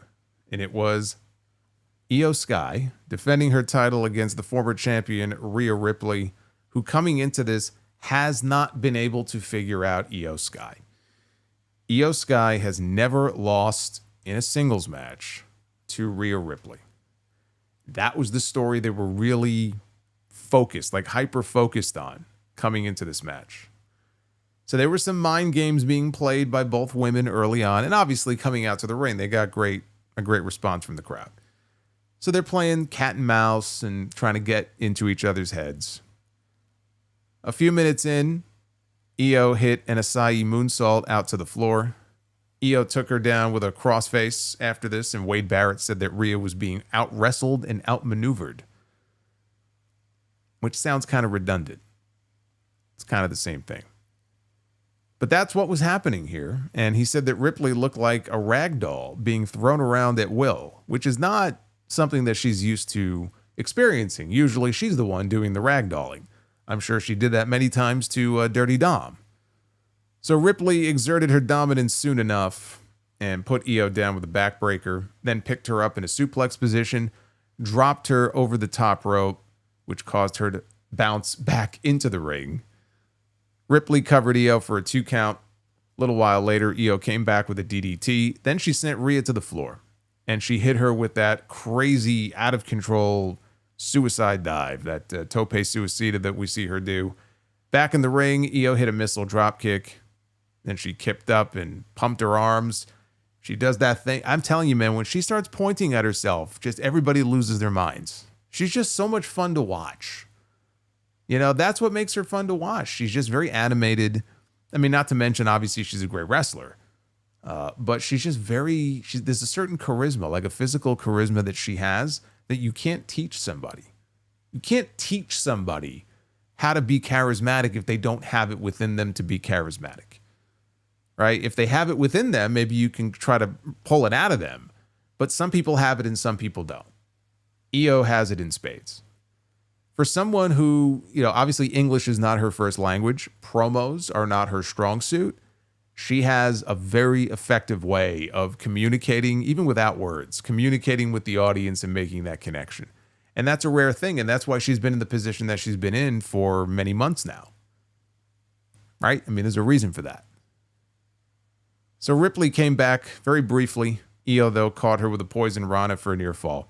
Ripley came back with an absolutely brutal razor's edge. And I was going to say, I don't know that I've seen a razor's edge like this maybe since Scott Hall. But to be fair, I'm sure Sheamus, who uses the Celtic Cross, he doesn't use it as much these days. I'm sure he had a few that he, has pulled off himself. But like, she picked her up for this razor's edge and just slammed her as hard as she could and folded this poor woman in half. And then, as if that wasn't bad enough, she followed that immediately after with a sit-out powerbomb. So to go from this brutal, devastating razor's edge and then pick this woman back up who already just had her brain scrambled and then drop her with a sit-out powerbomb, some heavy shit. Rhea was not messing around here. So Ripley went for Riptide. Io, though, countered into a sleeper. Rhea backed into the corner, so that was enough to break the hold. Ripley joined Io on the ropes. She went for a superplex. Io, though, dropped down to the apron, kicked Rhea's leg out of her leg to knock her off the ropes. Io went for a springboard moonsault, and Ripley ducked. Uh-oh. God, I sound like Charlotte Flair now. Uh-oh. Io comes off with the springboard dropkick and does not get Rhea, but she gets referee Jessica Carr. Obliterates her with this dropkick, and then Jessica rolls out to the floor. So we got a ref bump. And now we have no referee. Of course, naturally, now Rhea Ripley hits Riptide, and she stacks her up for the pin, but there's no referee. There's no referee to count the fall, so the fans decide to count. And they count all the way to 10. But it don't count. So it doesn't do her any good. Ripley now is livid. She is just angry and beside herself. And she hits another brutal razor's edge and just destroys this woman with it. At that point, Io fell out of the ring. So Ripley followed her out, booted her over the barricade. She was very angry. So they fought through the crowd, and they made their way over to a part of the crowd where there were some equipment cases that were all stacked up. She tried power bombing Io off one of the cases to her doom. That was the attempt anyway. Didn't work out though. Io fought her off, kicked her down to the floor. So now Io is still on top of this equipment case. Rhea is down below. And Io looks up and sees, oh, there's another one. I can go even a little bit higher. So, of course, now the fans were just losing their minds. So she climbs up onto the higher equipment case. And I'm terrible at this stuff. I wasn't there, so it's hard to know exactly. But if I had a guess, this had to be a good, easily 10 to 12 feet, right? She was up there. There was some distance between her and Rhea. And she comes flying off the top of this equipment case with a giant crossbody down onto Rhea Ripley. And the fans chanted, holy shit, they lost their minds. Io is just a maniac. It wasn't even like she just kind of threw herself off. Like when she dove, she like spread her arms out and tried to get as much height as she possibly could. And was able to take Rhea down with it. So they made it back to ringside where Io charged Rhea, who sidestepped. And so Io went ribs first into the announce desk. Rhea then put Io back in the ring, but just took forever, climbing back up onto the apron because she was hurting. She was still selling her ribs.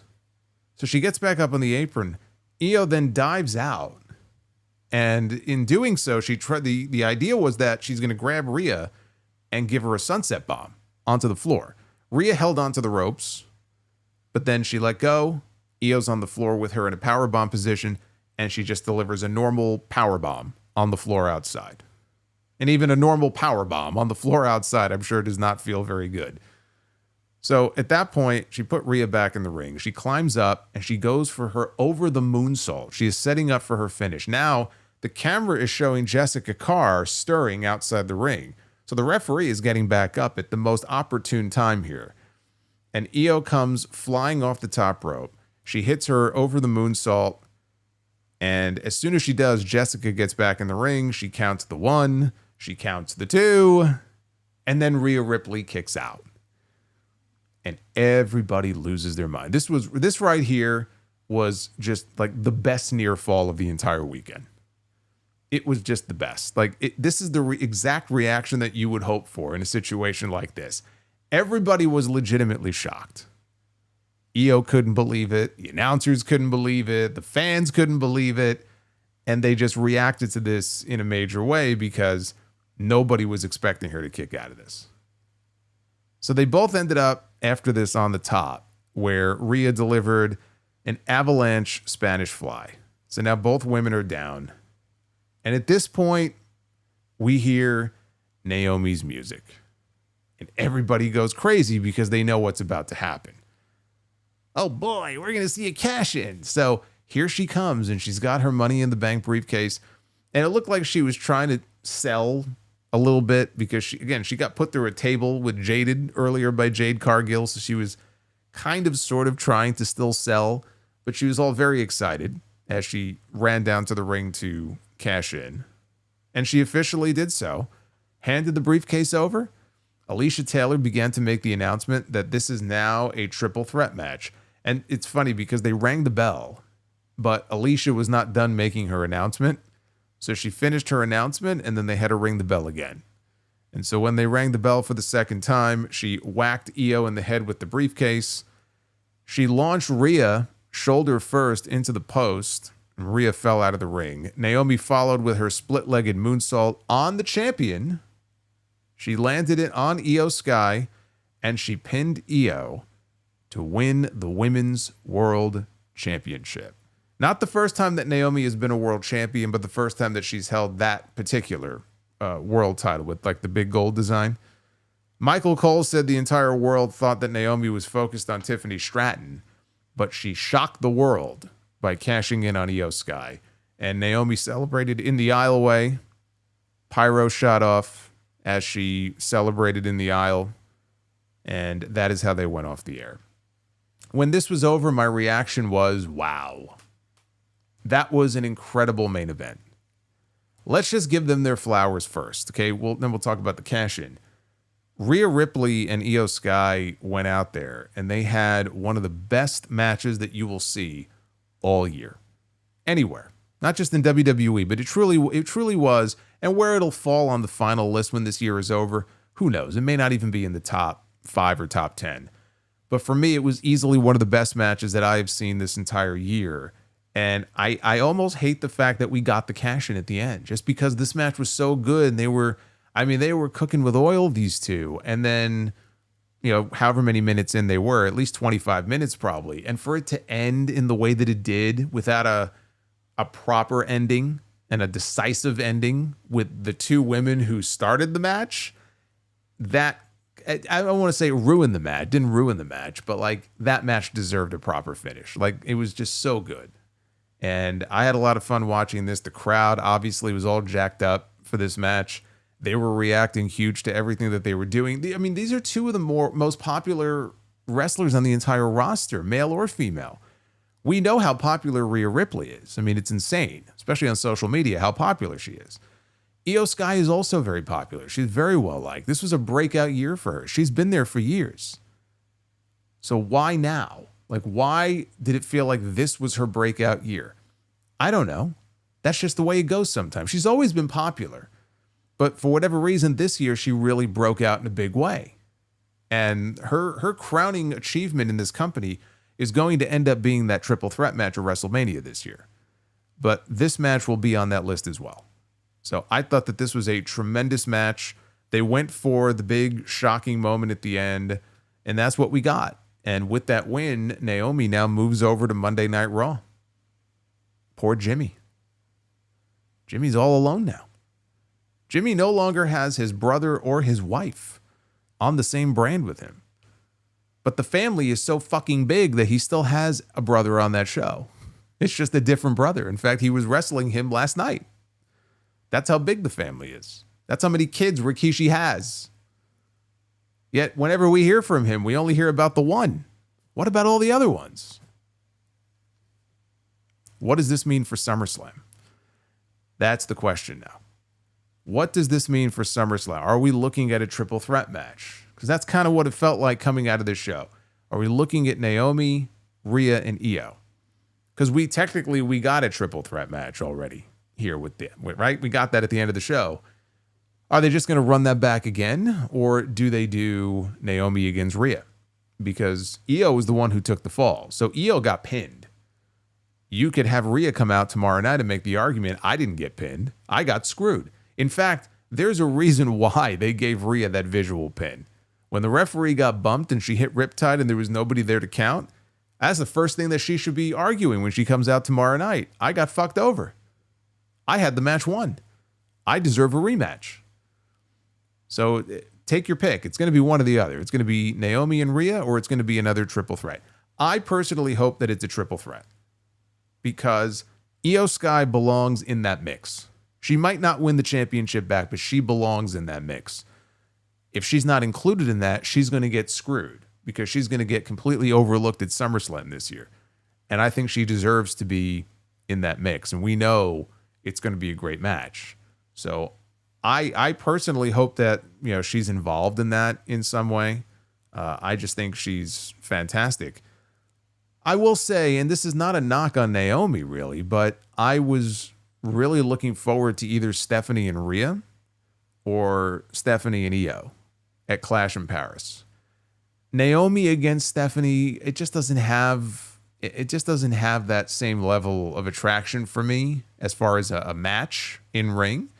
I think it'll still be a good match, but it's not the match I was hoping for. And I could see them wanting to save Rhea and Stephanie, that first match for like a WrestleMania or something. If you do it in Paris, though, that's fine. You could do it in Paris and then also run it back at WrestleMania if you want to. As things stand right now, though, it will likely be Stephanie challenging Naomi in Paris for that championship. But we'll see. You never know. There's still SummerSlam. SummerSlam is in between. So there's still a chance it may end up being something different. But, to cash in Money in the Bank successfully and then turn around 3 weeks later and lose would be pretty embarrassing. I don't see that happening. But, I just got done talking yesterday in the All In review about the year that Timeless Toni Storm has had.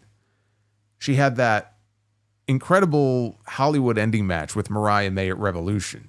And then she had what I thought was an excellent match with Mercedes Moné, possibly the best women's match in AEW history, just last night.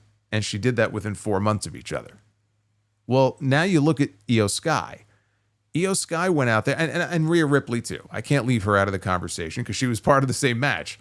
But you look at Rhea and Io, and the match they had at WrestleMania, that triple threat match, was fucking great. And here we are now 4 months later, and these two go out there one-on-one, and they tear the house down in the main event of their own pay-per-view. That's a hell of a year for all of these women. So kudos to them. This was a great weekend of wrestling. And I think that's really the big takeaway that I get from this in a weekend where I was just completely overwhelmed with wrestling. Wrestling even that I was calling in the building on Friday night, and then all the shows yesterday, and then today with this show. It's a lot. It's a lot. It's too much in 1 week, and I just think, if this became a regular thing, it's just going to burn people out.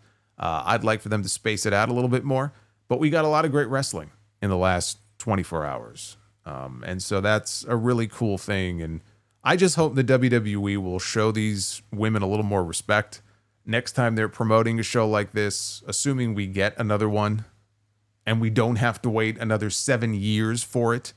Stephanie McMahon was out there in the ring with the other Stephanie when the Battle Royal was over saying, the winner of your 2025, Evolution Battle Royal. She made it sound like this is going to be an annual thing now. It should be. And if they could have a show like this every year, yeah, I would say it definitely should be an annual recurring concept if they could pump out shows like this. It felt like they were out there tonight. I don't want to say they were out there to prove something. They go out there every week and they have the best match they possibly can. Sometimes they have a great match. Sometimes they have a shitty match. So, this was no different, but they went out there, they put their best foot forward and ended up having the best WWE show of the entire year. And it may have been the worst promoted WWE show of the entire year. It was in spite of the effort that Triple H and the creative team put into promoting this show. The card itself ended up being rock solid. The women went out there and delivered, But everything that went into putting this show together and really getting it hyped up was very half-assed. And that's not their fault. They went out there and held up their end of the deal. I think they showed more than enough that this is the kind of show that they need to run back again next year and not wait 7 fucking years to do it. Let's take a look at the poll here. I suspect that this will be one of the highest performing polls for a WWE show this year. 93.3% thumbs up, 6.7% thumbs down, with almost 2,300 votes in so far. That's a pretty lopsided percentage there, I would say. Looks like a lot of people enjoyed Evolution. At Solomonster on X is where you can go to vote. And let me know what you thought of the show. Great show. Great show and an excellent main event. All right, let's get into your super chats here. And thank you for the support. I know we've had a bunch of them come in so far. It looks like we're 2 away from that goal in the chat. So we'll see if we get that bonus Be the Booker, and it looks pretty good right now, but we're not there yet. So let's work on that and hit that like button as well. We are currently sitting at 585 likes. So we are definitely doing a Be the Booker tonight, at least one. We did it last night too, in the All In review. We've had better nights with Be the Booker. Hopefully we can bounce back tonight. But let's go back here to Death Scythe. Again, YouTube still has not fixed everybody's names. I hope they get their act together soon. They fixed the names and then they went and fucked them all up again. I don't know what's going on with YouTube. It's really pissing me off. But Death Scythe says, if Seth's injury takes him out of SummerSlam, then how about a match between CM Punk and LA Knight on night 1 and the winner faces Gunther on night 2? A match with Punk could do for Knight what Bret Hart did for Steve Austin. I don't know that I agree with that. I think that's overstating it a little bit. But it doesn't matter anyway. It's all moot because they've already announced a gauntlet match. The winner of the gauntlet tomorrow night, which will probably be CM Punk, is going to challenge Gunther at SummerSlam. So that's what they're doing. Mr. E says, here's to the tip jar. Thanks for everything you do, Solomonster. Stay pressing forward. I'm going to try. That's what I try to do every night. The Real CS, $4.99. Do you think that we will ever see an AEW all-women's pay-per-view? I just can't imagine Tony Khan not doing one at all, especially considering all the talent that they have. Dude, it's tough to get more than one women's match on Dynamite most weeks. I don't know that he's ready for an all-women's pay-per-view. I'm not going to tell you he'll never do it. Do I think it's something on the horizon? I don't. I do think that there's a better chance we will get women's tag team titles first in AEW before we get an all-women's show.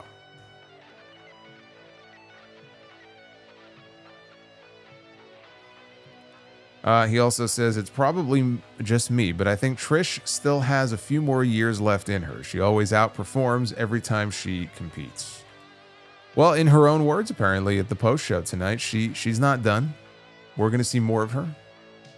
I think Trish absolutely can still go. I think she's proven that. Dried Chicken. This will never happen in a WWE ring, but can you imagine if Naomi against Jade Cargill was a Texas death match? You're right. I can't imagine that happening in a WWE ring. Also, Seth Rollins pulls off the heist of the century at WrestleMania 31. Naomi said, hold my beer and proceed with caution.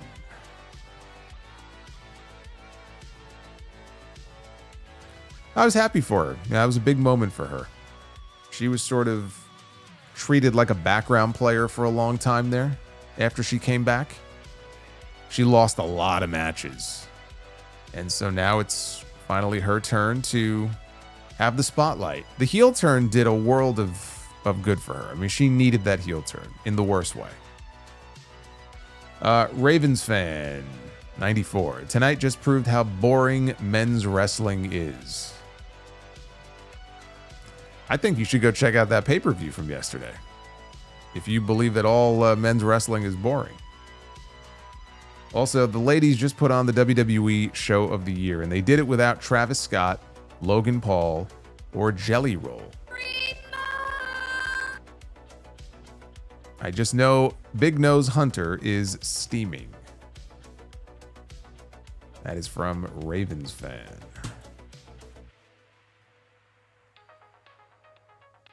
Thank you, Ravens fan. Bree mode has been activated. Was that Alex? It had to be Alex. Yes, it was. Thank you, Alex. We're almost caught up. Don't worry. They're going to be moving on your screen soon. I'm just catching up with all the early ones that do not show up there. Holiday 197 says, "Hi, Solo. It's refreshing to see WWE give us a surprise with a Naomi's cash-in. Curious to hear your thoughts about Rollins' injury. It's been reported he was seen on crutches with a knee brace backstage." Yes, I mentioned that earlier.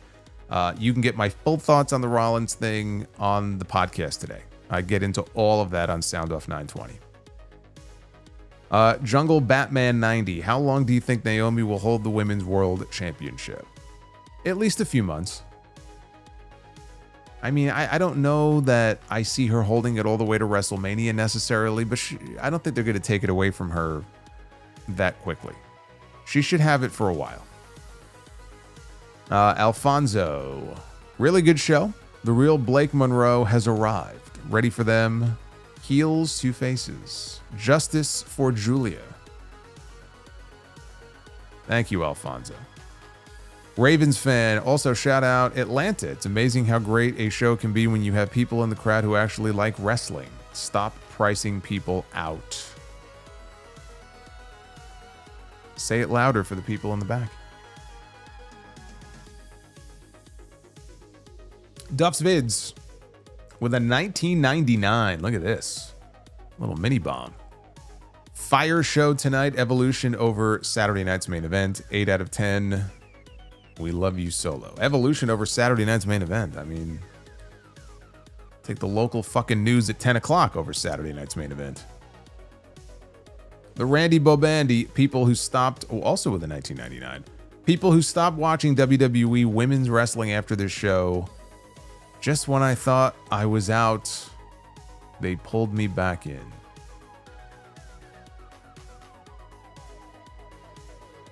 We got Meet Hunsho with a 1999. I'm still in shock from that main event. These women put on a great show tonight. Easily the best PLE WWE put out all year. Evolution got to be a consistent staple.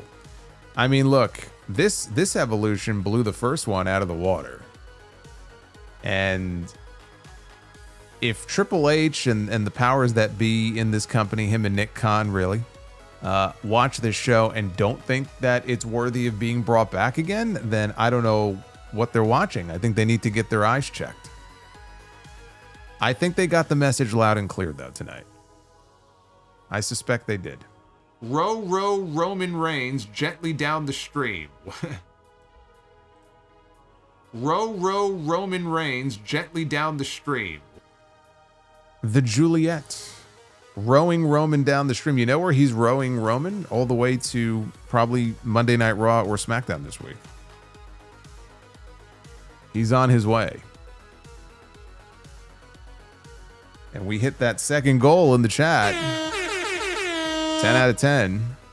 That means we're getting a bonus round of Be the Booker. And that bonus round is an all-women's round. In celebration of Evolution tonight. Fire Panda with the $51 super chat. Oh my God, Naomi is Women's World Champion. Do you know what this means? It means we won, boys. Thank you, Fire Panda. Jeremy Rose with a 5. Naomi with ultimate heel cash-in. Avoids Bianca and Jade as she likely is on Raw now. I don't think she's likely on Raw. She is on Raw now. There's no likely. Got no choice. She's got the Raw Championship. We've got Havili with a $32 super chat. Shout out from Brisbane, Australia. How do you rank these shows best to worst? Great American Bash, Saturday Night's Main Event, All In, Evolution, HOG, ROH. I haven't even seen some of these shows. I didn't see the Super Card of Honor show. I can't do a ranking for a show I haven't seen. Great American Bash, I only saw the Ricky Saints match, which was excellent. But I don't think we need to even rank all the shows this weekend. We got enough really good wrestling that I think we could just appreciate what we got. I think that's the most important thing. HOG was a pretty good show, though. Yeah, there was a guy on commentary, too, that he's not too bad. Should go check that out on Triller TV. Mr. Rod says, great show and awesome main event. Congrats to Naomi on the cash-in and becoming champion again. It's definitely well-deserved. It's been a while since she's had a singles title. Yeah, Shanty B in the chat said, that's a good point. Now, Raw needs a heel to fill in for Liv Morgan. I mean, Liv Morgan being off the show is a pretty big gap to fill in that Raw women's division. And you've got two huge baby faces in Rhea and Io. And even Asuka and Kairi, right now Asuka's a babyface. So Naomi can help fill that void that was left by Liv. The Judgment Day is there. You've got Roxanne. But they don't have that one really big women's heel like they had in Liv before. So I think it's a good move. Moving her over to Raw. Getting her away from Jade, who she keeps losing to. This is going to be good for her. Tucky Neutron. My mom said Io wrestles better than some men. Your mom is very observant. Your mom is correct. You could tell her I said so. See, your mom knows what's up. Jeremy Rose with the 12. Great show. Ending was great, but I saw it coming. Love how Becky's character is embracing the Becky Hogan thing. Also, thank God Nikki Cena did not win the Battle Royal. Brother, she hasn't been Nikki Cena for a long time.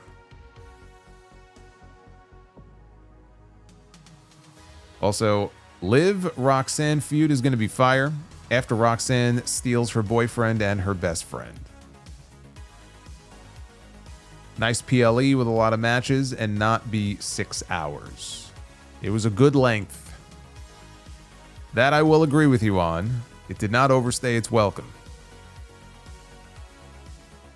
Paul Carpenter with 27 months of channel membership. Paul, thank you, brother. Ace Italiano, 88. Again with these names. I'm still trying to figure out who's who. All I see are the handles now. Everyone lost their name. Ace, I know Ace, you've told me who you are. I forgot. But I love you all the same. With Naomi as champion, do we get a triple threat at I don't know what to say here. Survivor Series, SummerSlam? Do we get a triple threat at SummerSlam with Io and Rhea? I think we should. I hope we do. I think that's the right match to do. Who does Stephanie face at Clash? Either way, it's too soon for her to win the title, and it's way too early for Jade to be champion. I don't think you get to choose the champion that you face. I mean, you may be understanding it differently than I am. I'm of the impression it's not like Money in the Bank or the Royal Rumble where you pick your challenger. You face the champion of the brand that you're a part of. So my understanding is that Stephanie would have to face Naomi in this case. She can't say, oh, I want Tiffany. I don't think she has the choice. Maybe they haven't clarified that yet, but that's the impression that I'm under. Jeremy Rose, if Seth is out for months, how do they solve the Money in the Bank situation? Just heelishly give it to Braun because they're in the same faction, or a random match at Summer? Brother, you got to listen to the podcast today. I floated some ideas, including one idea that I think I would probably go with. It's all right there, episode 920. It's waiting for you.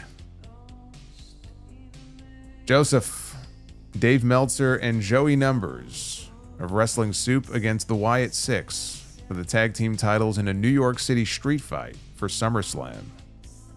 Be the booker. You know, I would rather watch that over a Jelly Roll match. Meltzer and Joey against the Wyatt Six. I'd watch that. Joey's not going to like this if I say this, but I think he would agree with me. The one thing about Meltzer, he's probably got bigger arms than Joey does. Meltzer probably has bigger arms than most of us do. The Randy Bobandy, just curious, do you have an all-time favorite late-night host? I gotta say mine is Conan. So is mine. Nobody in my generation, anyway, did it better. I can't speak to Carson because I wasn't, watching Carson when he was in his prime. And I used to watch Leno. I actually used to watch Leno over Letterman. I never liked Letterman. I just was not a Letterman guy. I was a Leno guy. But Conan to me is number one. I heard good things about Craig Ferguson too. I just never watched his show, so I can't say. Vivi India, 1999. If Seth is out of SummerSlam, can we see Roman against Braun for SummerSlam? And Roman can cost Braun tomorrow night. Talked about that very idea today. Not the costing Braun tomorrow night part, because they hadn't announced the gauntlet yet, but that would be a great way to set it up. Even though Braun did not do anything to Roman, just him being connected to Paul Heyman is enough reason for Roman to come out and screw over one of Heyman's guys. I think there's actually a very good chance of that happening. Duff's Vids, an invisible man married an invisible woman. I don't know what they saw in each other. Plus, their kids are nothing to look at either. I was on the fence about which one to go with here, but that was actually very clever.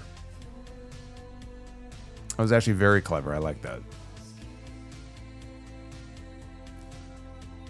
that. We got Give Me Backshot, Solomonster, which I will not do. Watch Jade be the heel in the Jade-Bianca feud. Yeah, I don't know if they have the guts to turn Bianca heel. I'd love to see it. I just don't know that they're actually going to follow through on it. Jade kind of acts heelish anyway, though. I mean, her whole gimmick, I think it would suit her better as a heel. Kind of like Blake Monroe.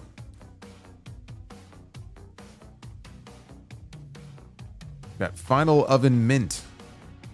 Imagine saying 15 years ago, Funkadactyl Naomi would cash in on Io Shirai from Stardom. Well, here we are.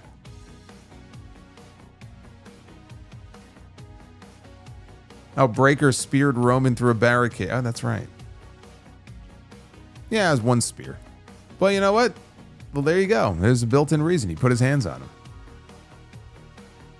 I think Roman Reigns should show up on Raw tomorrow night, cost Braun Breaker the gauntlet as a measure of revenge on him and Paul Heyman. And you do Roman, this is all assuming Seth can't go.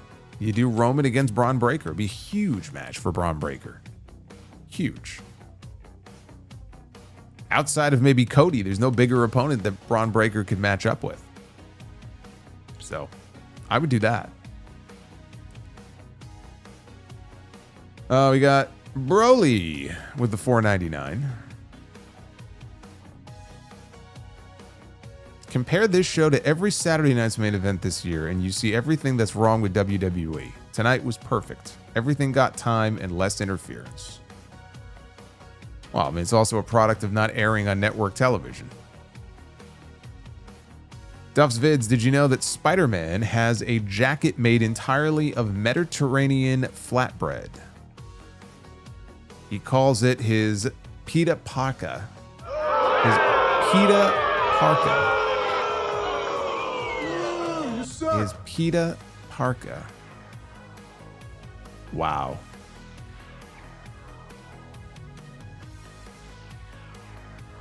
Also, Duff's Vids, who was the knight no one expected to see in battle?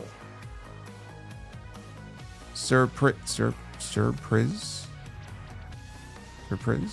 What? I know I'm reading it wrong. I don't get it. Chris Ludek with the 12. People are saying Alexa and Charlotte have a big sister, little sister vibe. To me, it's kind of like a female better than you Bebe story, or KO and Chris Jericho from 2016. Yeah, I think I would agree with that more.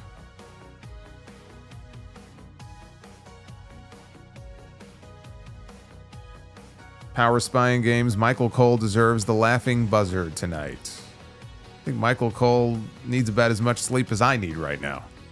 Needs to get some rest. Bobby Means, I'm telling you now, there will be calls for Evolution 3 next year. In fact, it should be a part of the PLE lineup. Call me crazy, but I think we could get Zaria at SummerSlam. MetLife would go crazy. Would they? She would get a good reaction, but would they go crazy? Ace Italiano, does Bianca turn heel and cost Jade the title at SummerSlam? And they go into a feud afterwards. She could, but what would the explanation be? Because Naomi is gone now. Naomi is on a different brand. They're not going to do some big reveal if Naomi isn't around where, you know, Bianca was the mastermind behind the attack from almost a year ago now. I mean, that just wouldn't make a whole lot of sense to me. So there's got to be the spark that lights the match. Is it jealousy? Like, what is it? If they could come up with a good story for it and a good reason for it, sure.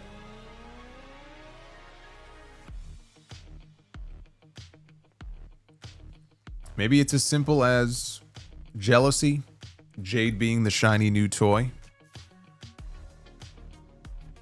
Could keep it simple like that. I Love Dogs 9522. I'm happy this show got at least 2 weeks instead of the original plan of doing it last weekend. Well, originally it was going to have its own weekend. I actually think that would have been better, and it would have forced them to do more promotion in advance for it. So I actually, even though the week before would have been Night of Champions, so it still probably would have gotten fucked over. I mean, you're doing a PLE, whether it's a week, whether it's 2 weeks later, it's not enough time. You're not giving yourself enough time to adequately promote the show. You don't want to be like UFC, where they run a fucking pay-per-view, I think, every week. I can't tell you how many friends I have. My brother even used to be a big UFC fan, and they don't even talk about it anymore. Like, they've totally dropped off. I don't even think they know who most of the fighters are. Like, it feels like those big stars just aren't there anymore.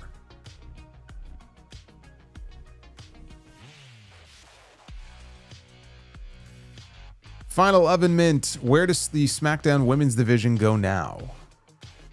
Well, it goes to SummerSlam with Tiffany and Jade, and we'll see where Bianca falls in.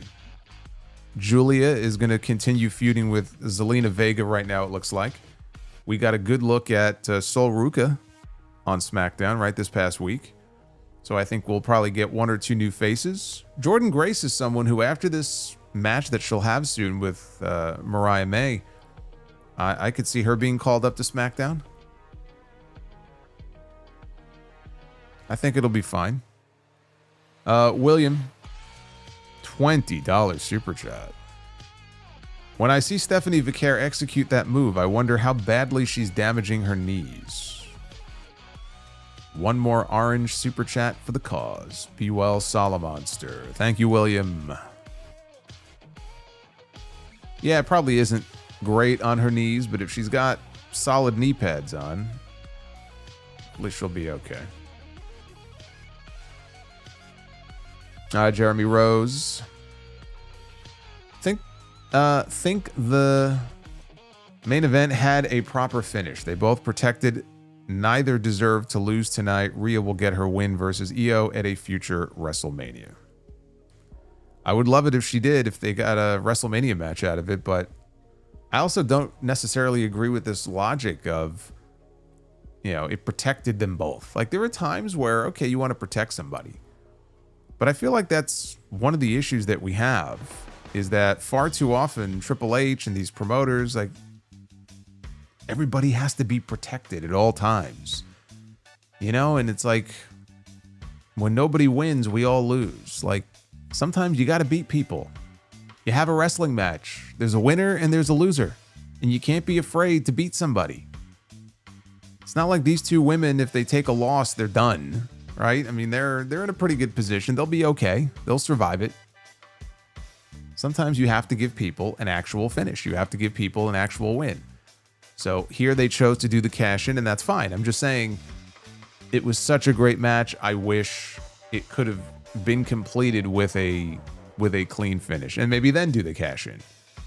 But like you said, they did it because they wanted to protect Rhea from losing.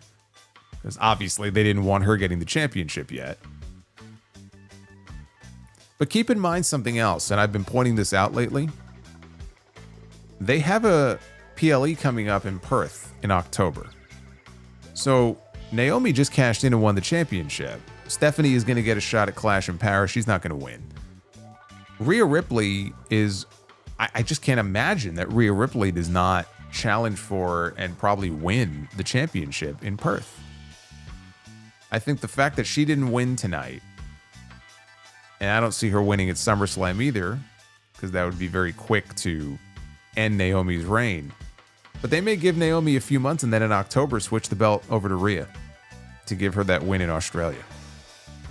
So just to go back to that question that somebody asked me before about how long Naomi's run may be, it may be about 3 months.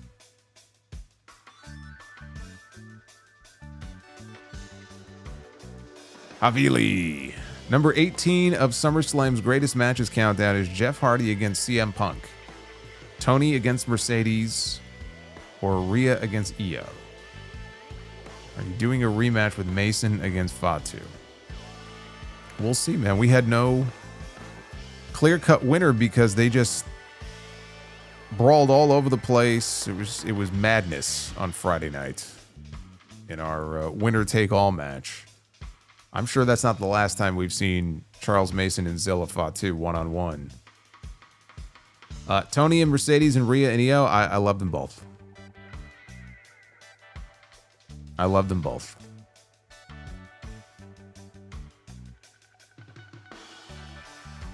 Broly, reminder that Vince was going to let Io's contract expire before Triple H took over in 2022. Top 3 wrestlers in WWE. Male or female? Io Sky, Gunther, Chad Gable. Alex with the 25, Brother Solo. It pains me to say this, but if Seth's injury ends up being serious, can retirement be a possibility? No. No. Seth will be back. The Juliet with the 21. So with LA Knight announced for the Gauntlet match, does this mean he's on permanently? Sure seems that way. Also, Brie Mode sounds a bit under the weather. Speaking of, I hope Lillian feels better. Yeah, what was up with that Brie Mode before? It sounded weird. Arabian Night All In was long, but what I respect with AEW is that they allow big matches to have time, unlike the WrestleMania 41 show where we got only 3 matches going over 20 minutes. Yeah, but they have some work to do. Like, the show should not be 4 hours in, and you still haven't gotten to the first of your 3 main events yet. Like, I'm sorry. Like, it was a great show, don't get me wrong, but like, that's ridiculous.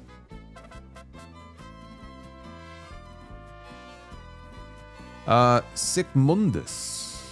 Hey Solo, what a weekend for wrestling. What opponents do you still want John Cena to face? Would love to see AJ one more time so he can beat up John Cena. That would be nice. I would love to see Cena and Sheamus one more time, you know, for old time's sake. So Cena AJ, Cena Sheamus, Cena Gunther, which I think could very well be his retirement match. I think we could see Gunther retire Goldberg and Cena in the same year.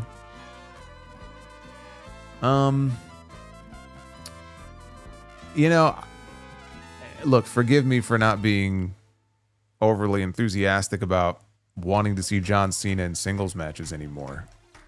He's not the same performer. I don't have a John Cena dream match. Like, those don't exist for me anymore. So there really is nobody on the roster that I'm like dying to see him in the ring with. I think Gunther would be the best opponent for him as far as like people he has not wrestled yet. It probably would be him. You know, you have other guys he can work with. I mean, Cena and Penta, maybe that could be fun. Cena and LA Knight. I think Cena and LA Knight more so for the promos that we could potentially get. But I don't have like a John Cena dream opponent. I mean, I'm not dreaming about that. Jeremy Rose, Nikki Cena was a joke, as in she always goes over. Yeah, but she doesn't. But you missed the opportunity though to cash in on the Nikki Hogan joke, since that's apparently the thing to do these days. You should have called her Nikki Hogan.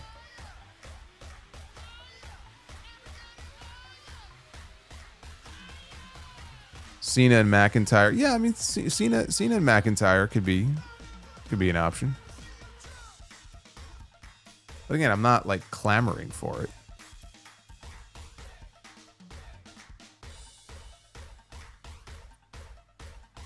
Jeremy Rose, thank you again. Link Master X with the $2 super chat. Do heels even exist? They're always celebrated. Well, we live in a very heel-heavy world right now. So, I always say the fans are the heels. Look, you got Seth Rollins, who is leading this new heel faction, and he's coming out every week and to the same music and encouraging people to sing his song as he comes down to the ring. That's the wrestling world we live in right now. Mystic J, we've seen how vicious and psychotic of a heel Mariah May could be in AEW. How far do you think they'll let her go in WWE? Not as far as Tony Khan let her go. That attack on Toni Storm when she won the Owen last year and then attacked her at the end of Dynamite is still, I think for my money, the best ending to a Dynamite probably ever. I think that's my favorite Dynamite ending of all time.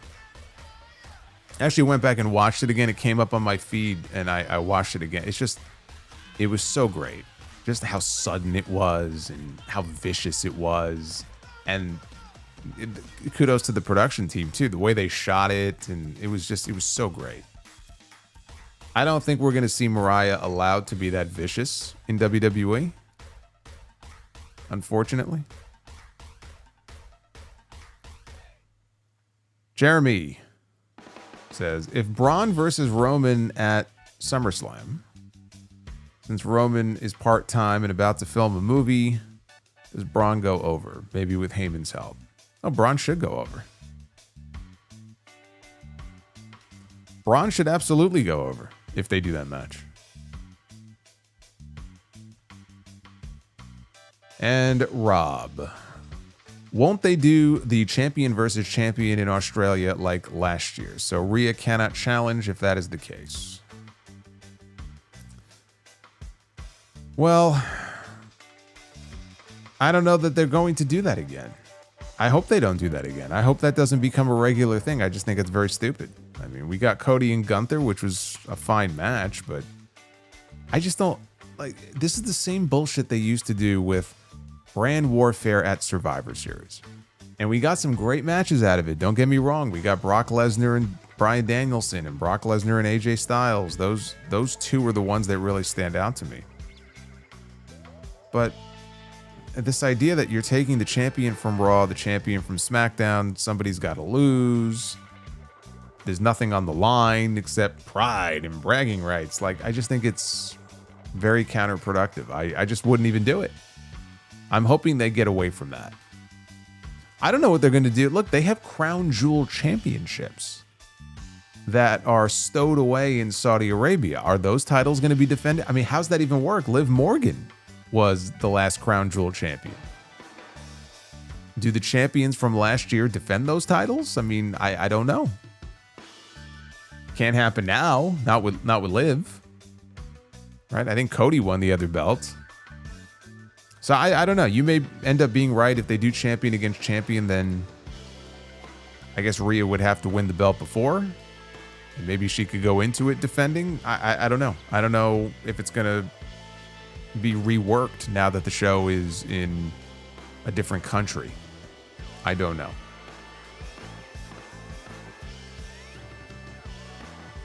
But yeah, I forgot that they did that dumb shit.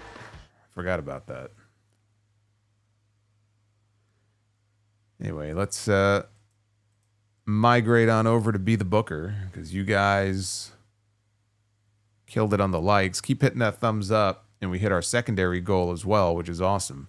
So we're going to do 2 rounds of Be the Booker, including one all-female round in celebration of Evolution. So with that being said, let's go ahead and Be the Booker. Ladies and gentlemen, it is now time to Be the Booker. Let's see if we could do better than we did last night. Last night was not the best Be the Booker that we've done. I know we can do better than that. So the first round is going to be a normal round. We'll do tag, women's, men's main event. We'll follow the usual formula here. And we're going to begin with, well, I mean, she was in the Battle Royal tonight. We got Natalya managing Cesaro and Tyson Kidd, the former Raw Tag Team Champions. When is manager Be the Booker incoming? It's coming. Just as soon as I sit down and find time to create all of the many images that go into it, because I do that all by myself, it's coming. And some other stuff too. I got a whole list of ideas. Tyson Kidd and Cesaro against Matt and Nick, no longer the EVPs, the Young Bucks. So basically, Claudio from the Death Riders and Tyson Kidd against the Young Bucks. Still would be a great match. Claudio took out Samoa Joe for Tyson Kidd. Hey, you know what? I had not made that connection. Maybe he did. Maybe that's why he targeted Joe. All right, here on Evolution Night. Eve is in here, actually. I think Eve Torres is in here. Let's do Women's Be the Booker. We begin with Julia Hart. She was not on the show tonight, but Julia was in the Women's Casino Gauntlet match yesterday.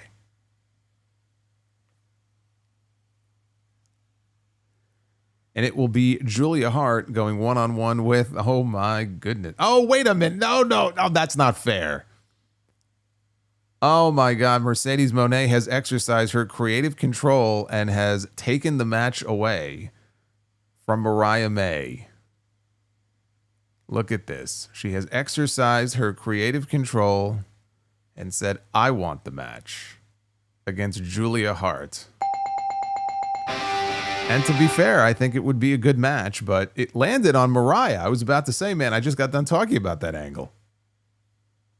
And then all of a sudden, Mercedes appeared on screen. So the match changed. Mercedes Hogan says, lost uncle. Hey, maybe the rumors are true. I just saw it in real time. You saw it. You all saw what happened. And we got some controversy here and Be the Booker. Still 2 for 2. Mercedes Hogan cashed in. She says, I want the match.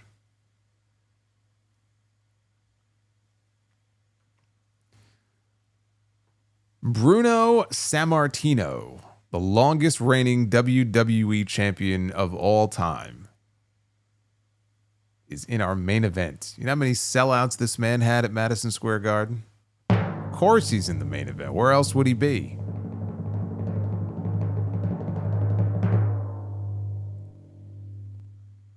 Bruno against Wardlow.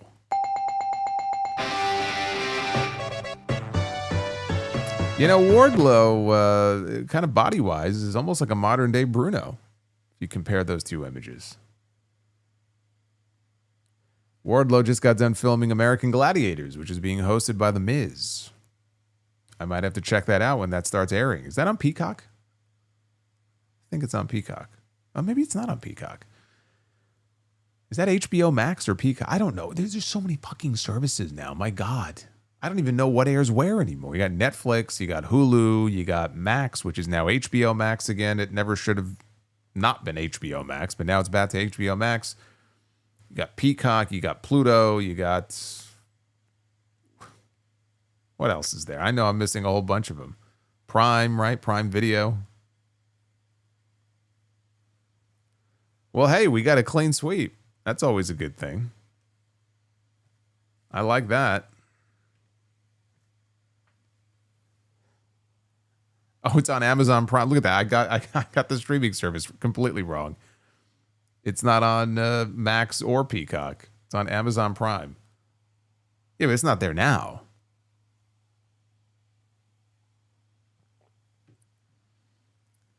I'll probably check out like one episode. I mean, I checked out the reboot years ago with Hogan and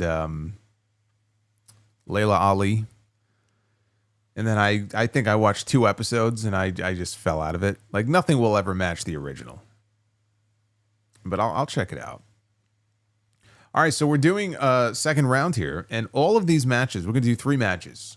And they're all going to be women's matches. But they will all have different stipulations. So that's how we're going to work this. And the first match is going to be a Mountain Dew pitch black match.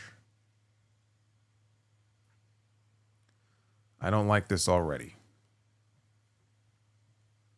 Mountain Dew pitch black match. With Naomi, the brand new women's world champion, appears in Be the Booker tonight. Yeah, it's funny. Her holding that championship that you see in that photo, from which is the SmackDown Women's title, that may have been the last time that she held a singles title before tonight in WWE. Naomi in a Mountain Dew pitch black match against Stephanie McMahon. Everything about what I just said sounds like an epic fail. As soon as I said Mountain Dew pitch black match, it was probably a fail. But then you throw in Stephanie McMahon in a pitch black match. By the way, Stephanie and Naomi both on the show tonight. They were both on that Evolution show.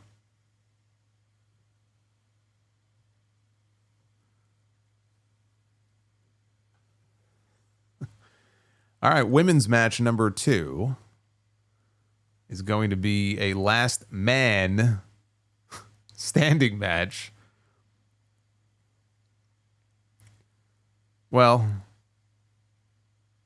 we're going to change this. It's going to be last woman standing match. So this is now a last woman standing match. Dr. D would be proud. All right, last woman standing. We just had one a few weeks ago on TV with Tiffany, Stratton, and Nia Jax. This time we're going to have the lovely Julia. And what the hell, we'll have her put her United States Championship on the line. Julia, last woman standing. The way that you said, that's what it is. It's a last woman standing match. Julia against Alba Fire. You know, Alba Fire is doing the kind of goofy Secret Hervis stuff right now. But don't let that distract you from the fact that she had a hell of a run as the NXT UK Women's Champion.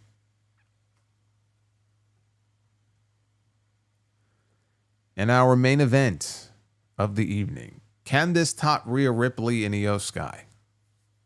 Let's see. It's going to be Grave Consequences. Okay. Grave Consequences was what Lucha Underground called their version of a casket match. And the best casket match that I've ever seen in my life is that one right there between Rey Fenix and Mil Muertes. So we're going to have ourselves a Grave Consequences match, guys. This might be the first time that we're doing a Grave Consequences match. And it will feature Trish Stratus, also on the show tonight. Wrestled for the championship, fell short. But she can make up for that here with a win. And be the booker. Trish Stratus. I don't think Trish was ever in a casket match before. Can't say that anymore. Trish Stratus against Ronda Rousey in a Grave Consequences match. This is Trish's chance to quite literally bury Ronda. Put her in the coffin, wheel her away. Trish and Ronda, Grave Consequences. And that is Be the Booker. On the whole, I think we did pretty well there. We got one clean sweep. We don't want to be greedy. Okay, we didn't get two. That's okay though. What did we do? 2 out of 3 there in that last round? It's an interesting match. What would that look like in 2025? Trish Stratus against Ronda Rousey. Stephanie ruined the sweep. Yeah, Stephanie McMahon ruined the second clean sweep. Blame her. Jeremy Rose, imagine watching the bra and panty era of WWE. Oh, I did. That the women would have such a banger WWE PLE. Trust Evolution. Well, a big part of it also is the creepy, the creepy accused rapist is no longer running WWE. So that probably has something to do with it. Arabian Night 2000. I think Julia should have stayed in NXT 6 more months. She's not getting great reactions. Calling up Julia, Vicaire, and Roxy at the same time was an odd decision. I think Julia's doing fine. I mean, she's just not featured as it sounds weird because she's got a title right now. Stephanie doesn't, but she still hasn't been that prominently featured, in a way that some of these other women have. Roxanne's on television every week doing stuff in the back with the Judgment Day. She's got storyline stuff going on. It's different. And supposedly Julie is in line for a big push on SmackDown. So just giving her the U.S. title is not enough. There's got to be more. So I think she's going to be fine. I mean, there are times she'll come out and she doesn't really get a huge reaction. But I wouldn't say it was a mistake to call her up. I do think that she would. I will agree with you on this. And I think I've made this point before. I think it did her no favors coming in around the same time that Stephanie did. I feel like they weren't spaced out enough, and Stephanie ended up completely overshadowing her. And the reactions that Stephanie was getting and the devil's kiss and all this stuff just totally overshadowed Julia. Julia, she didn't have all the oxygen in the room all to herself. She had to share it. And Jordynne Grace, too, came in around the same time, or not long after. So I think that kind of hurt a little bit, but I don't think that it's a mistake to have her on the main roster. I think she's going to be just fine.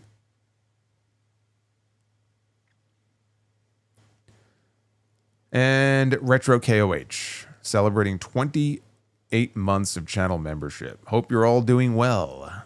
Fun weekend. Yes, it was. Yes, it was. We had some great wrestling this weekend. So I got to talk about a great show with you tonight. I'm very happy that you were able to join me. Again, if you did not see it, or if you have been otherwise occupied throughout the day, there was a 2-hour podcast that went up, episode 920 of The Sound Off. That will be there waiting for you in the morning if you did not listen to it. I urge you to all go check it out. Talking everything that you could possibly want me to talk about this weekend, from All In to Saturday night's main event, Goldberg's retirement, the Seth Rollins injury, some TNA news, I have a little Slammiversary preview and predictions for you as well on that show. A lot of good shit. So go ahead and check that out. And don't forget, if you want to know why Bill Goldberg's speech was cut off, if you missed it at the beginning of the stream here tonight, this man right here is the culprit. You can blame Brett. Brett finally got his revenge. Time to cut his farewell short, just like he did my career. It was Brett who pushed the button in the truck. And look how happy he looks. Look how proud of himself he looks in this image. This is why Brett is the GOAT. Hey, Justin G. I'll be away for a while on vacation. Thanks, Solo. Enjoy your vacation. I have long since forgotten what that feels like, so you'll have to enjoy it for me. But we'll be here for you when you get back, brother. Enjoy your time away. I will see you guys back here live on the channel tomorrow night. Because I think it's going to be a pretty big Raw show tomorrow. We should know more about the Seth Rollins situation. There's a big gauntlet match with big SummerSlam implications as well.